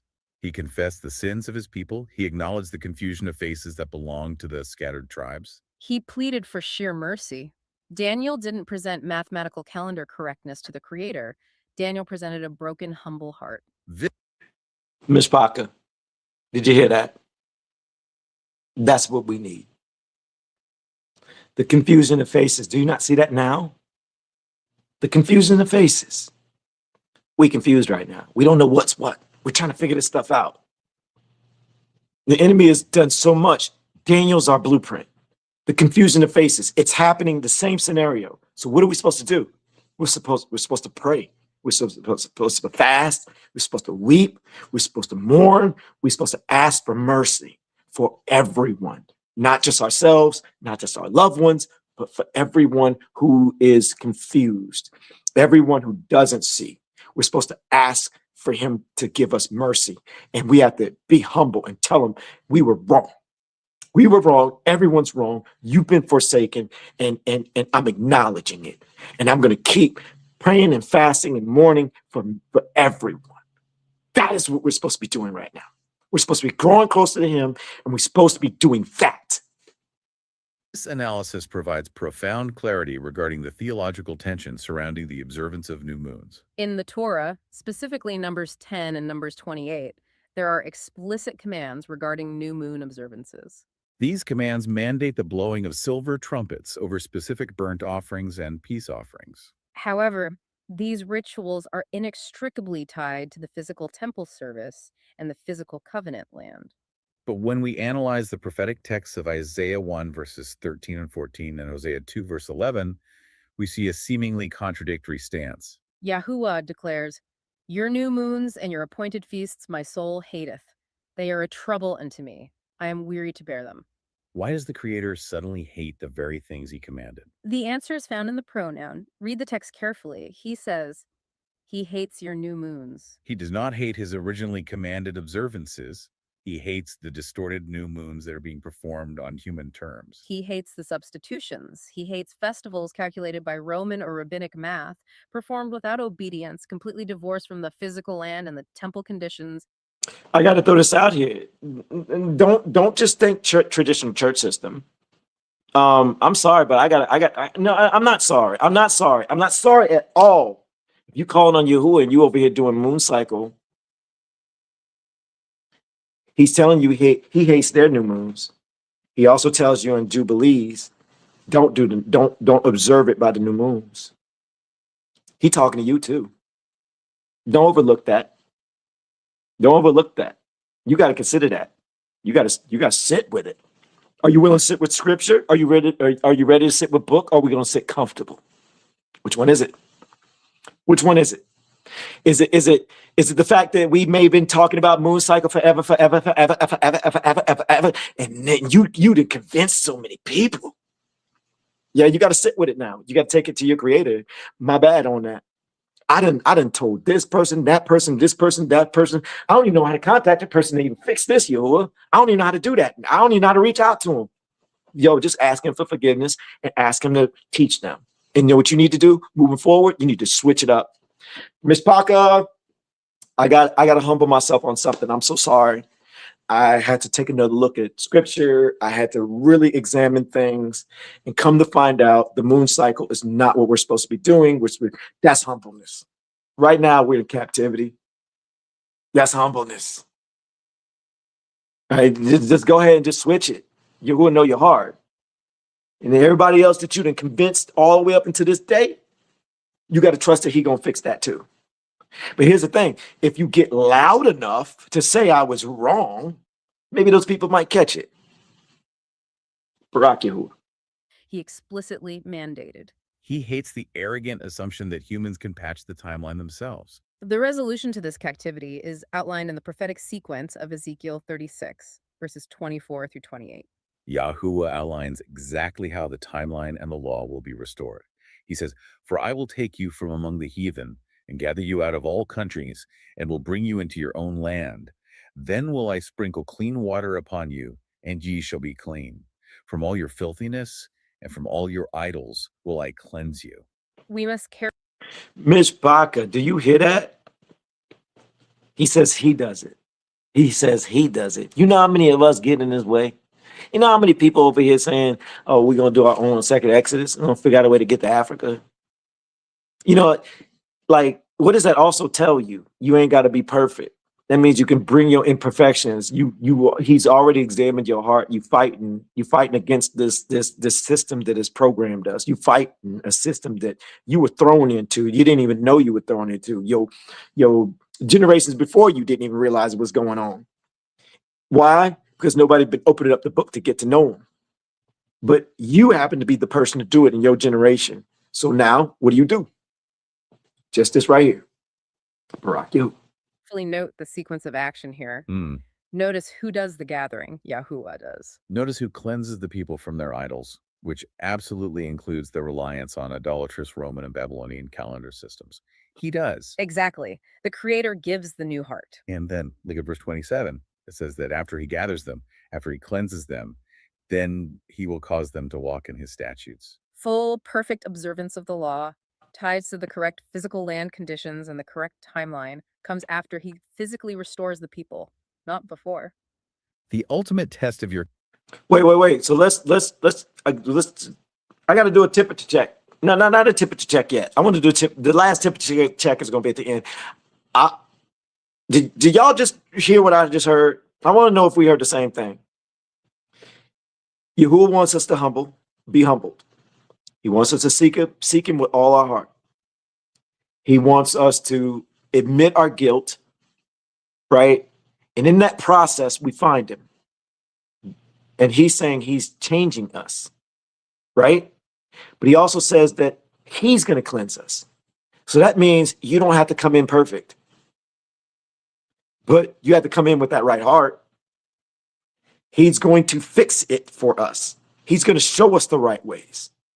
It's not us. We don't show. He does. So examine fruits of people. Ms. Paka, I'm never going to hold on to something 100% other than Yahuwah's name. I'm not. I've already figured out the enemy had enough balls to change his name. So which means they have enough balls to play with the book. And there's a reason why our Creator would turn around and say, do not add to and subtract from. There's a reason. He just don't put it there for a reason. There's a reason. So therefore, that means there's things going on in this book that wasn't of him. So we got to be open. Sit uncomfortable. Sit uncomfortable. Did he just say that the Bible might be wrong? I didn't say that. I'm saying that your Bible, there are things that have been adjusted in it, and we got to stop acting ignorant like it didn't happen. And if you really want to really understand where the lie is, where is the lie? Here's how you find the lie fast. Take a look at the traditional church. This is something you just pay attention to, okay? You don't go calling stuff out. Just watch this. Pay attention to the traditional church and anything they use loud like a slogan. Question it. John 3:16. Oh, we got a problem, man. Something wrong. There's something off there. Y'all throwing out quotes like it's nothing. Like you just reaching in the bag of chips and just No. That's too programmed. I'm good on that. I'm never using John 3:16 now. I'm going opposite direction. You keep that. Y'all using it too robotic. Y'all coming out too. That means there's a deception somewhere there. Think about it. Every time they drop a Paul, the Corinthians, something, like, shut up. Like, get out of here. Get out of here, New Testament blind person. Wake up. Get up. Barack you up. Hold on. Manly, sometimes you just want to go.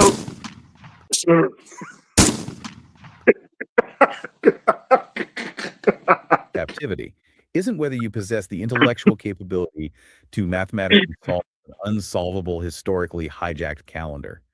The test is whether you seek the Creator with all your heart while you are scattered, confused, and operating in the dark. Let us synthesize this with a practical analogy.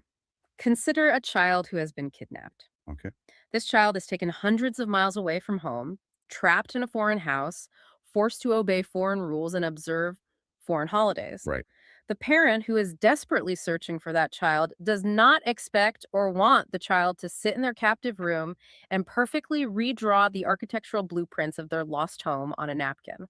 The parent simply wants the child to remember who their true parent is. They want the child to reject the authority of their captors and to possess a desperate, unbroken desire to come home. When individuals obsess over reconstructing a hijacked calendar while still in exile, they are merely drawing blueprints on a napkin while entirely ignoring the parent's actual command to simply cry out for home and examine their own behavior. That is incredibly sobering.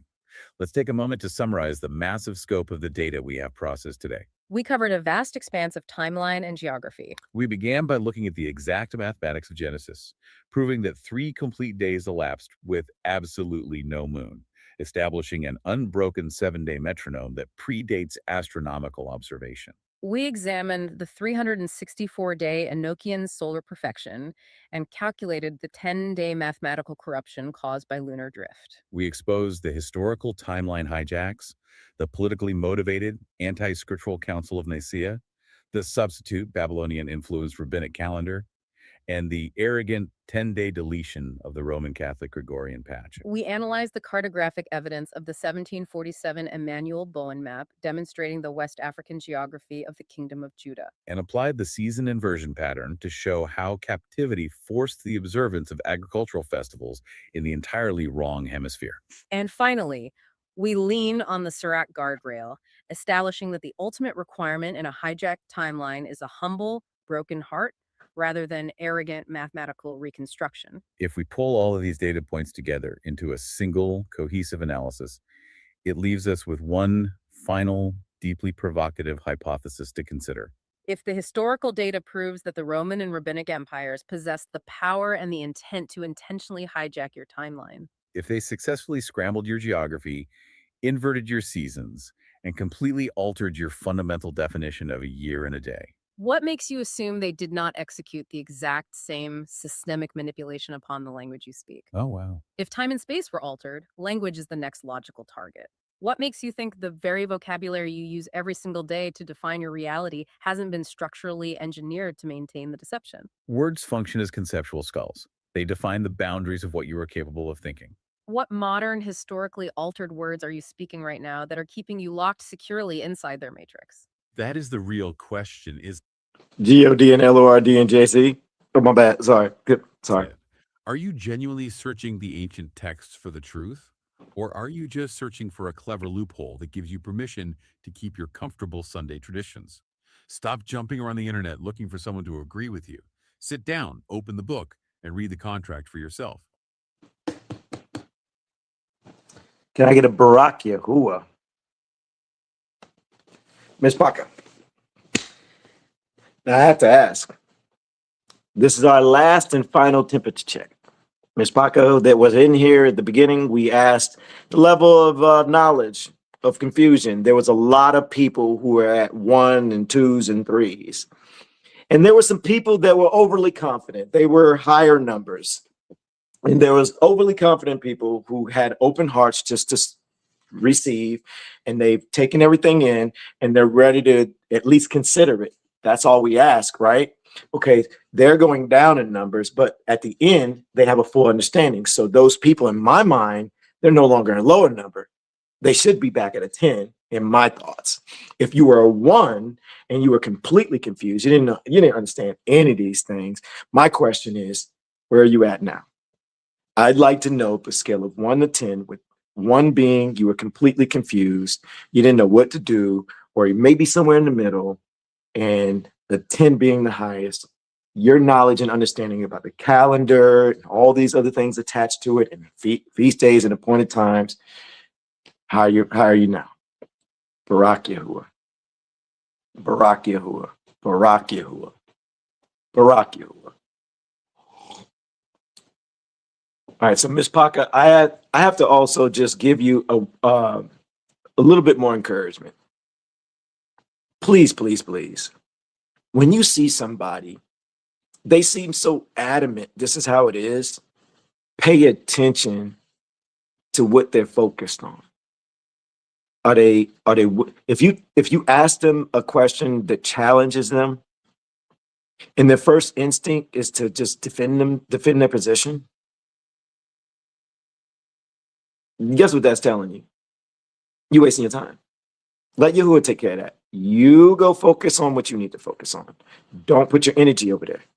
Don't be deceived by these people. They're deceived. They're not trying to deceive you. Their heart wants to go for Yahuwah, so they just want to share. But what they're not doing is taking the time to have casual conversations, to talk about these things, so we can learn this together. There's so much deception. The ones that's in the truth, we need to stop. Stop bickering, stop arguing. Thank you for that. I appreciate that. But we got to start fixing it to where we're willing to look inwardly and say, okay, I didn't know that. As much as it sucks, I don't know what to do with this. If you don't see that in that person, don't listen to them. That's it. That's all I got for you. With that being said, Barak Yahuwah for his Shabbat. And I'm in Palal. You already know when I go live, I have 2 goals. First goal is to give esteem and to serve our creator, Yahuwah. And the second is to add value to you. And I am in Palal. This Shabbat study gave you plenty of clarity, value, something you can talk to Yahuwah with excitement all day, every day. If you really in Yahuwah, you waking up and you going to sleep all day talking to him. It's a thing for us. With that being said, Ms. Paka, let me pick a song. Pick something fun. I don't want to look at the comments because I already know there's gonna be somebody be like, well, you should play such and such. I'm like I was gonna pick on somebody. Hold on. I don't want to look because then I'm gonna feel obligated. Because I know some people gonna be like, you never play my song, Kendra. Hold on. Let's find something fitting. Marilyn, what do you think? What do you think, sis? Ooh. Fitting.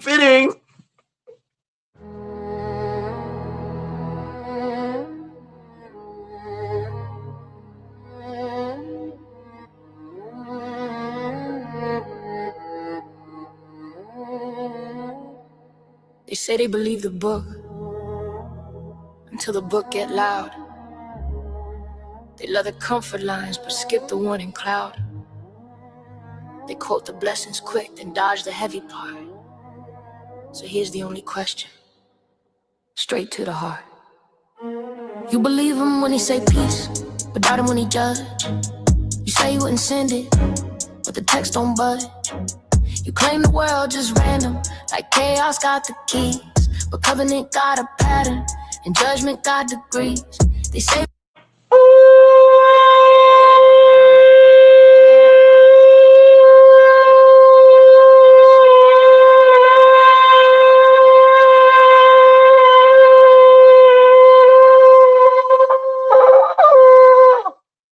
we already gathered, point back to 48. But prophecy keep talking, so why the timeline late? If gathering is finished, why scatter still remain? If he said he gathering to the end, explain the claim. Deuteronomy 28 verse 20, YAHUAH sends on you the curse, the confusion, the rebuke, and all that you put in your hand to do until you are destroyed and until you perish quickly because of the evil of your doings by which you have forsaken me. Do you believe him or just the parts you lie? Do you believe him when the truth don't feel right? Do you believe him when warning still stand? Or do you skip the verses that don't fit your plan? They hide behind one verse, not author of confusion. But Paul was correcting disorder, not canceling judgment conclusion. Too many voices, tongues unchecked, everybody talking loud. Same Corinth in a new age, confusion in the crowd. And Paul said delusion comes when truth gets thrown away. Not the devil tricked them, YAHUAH sent the play. So if you say you believe, then take the warning then. You don't get peace promises while rejecting the win. 2 Thessalonians 2 verses 11 and 12. And for this cause YAHUAH shall send them strong delusion that they should believe a lie, that they all might be damned who believe not the truth, but had pleasure in unrighteousness. If you only trust the word when it comforts your view, then you don't trust the word, you trust what comforts you. If he says strong delusion, why act like that's not real? Maybe the reason you can't see it is you inside the seal. Do you believe him or just the parts you like? Do you believe him when the truth don't feel right? Do you believe him when warning still stand? Or do you skip the verses that don't fit your plan? Now listen to the judgment. Names blotted from the earth, identity erased, then reassigned by worth. Scattered in the nations, mothers brought to ruin. So when you see the swap today, you seeing what he doing. You call it history only, but the book call it decree. If he said names get blotted, why deny what you see? And if revelation in time, then answer what it say. Do you believe the witness, or you turning your face away? 2 Esdras 2 verses 6 and 7. I will bring them to confusion and their mother to a ruin, that there may be no offspring from them. Let them be scattered abroad among the Gentiles. Let their names be blotted out from the earth. For they have despised my covenant. Revelation 2 verse 9. I know thy works and tribulation and poverty, but thou art rich. And I know the blasphemy of them which say they are Jews and are not, but are the synagogue of Satan. Revelation 3 verse 9. Behold, I will make them of the synagogue of Satan, which say they are Jews and are not, but do lie. Behold, I will make them to come and worship before thy feet, and to know that I have loved thee. If this made you sit back and think, drop by rock YAHUAH. If this made you check the page again, drop Rumamu YAHUAH. If you felt that light bulb hit, type do you believe him? We the assembly move with truth, we don't delete him. Do you believe him, or just the parts you like? Do you believe him when the truth don't feel right? Do you believe him when warnings still stand? Or do you skip the verses that don't fit your plan? If the warnings came true, then strengthen belief, not fear, not denial, just honest relief. Same book, same author, same voice in the wind. Now answer the question. Do you believe him?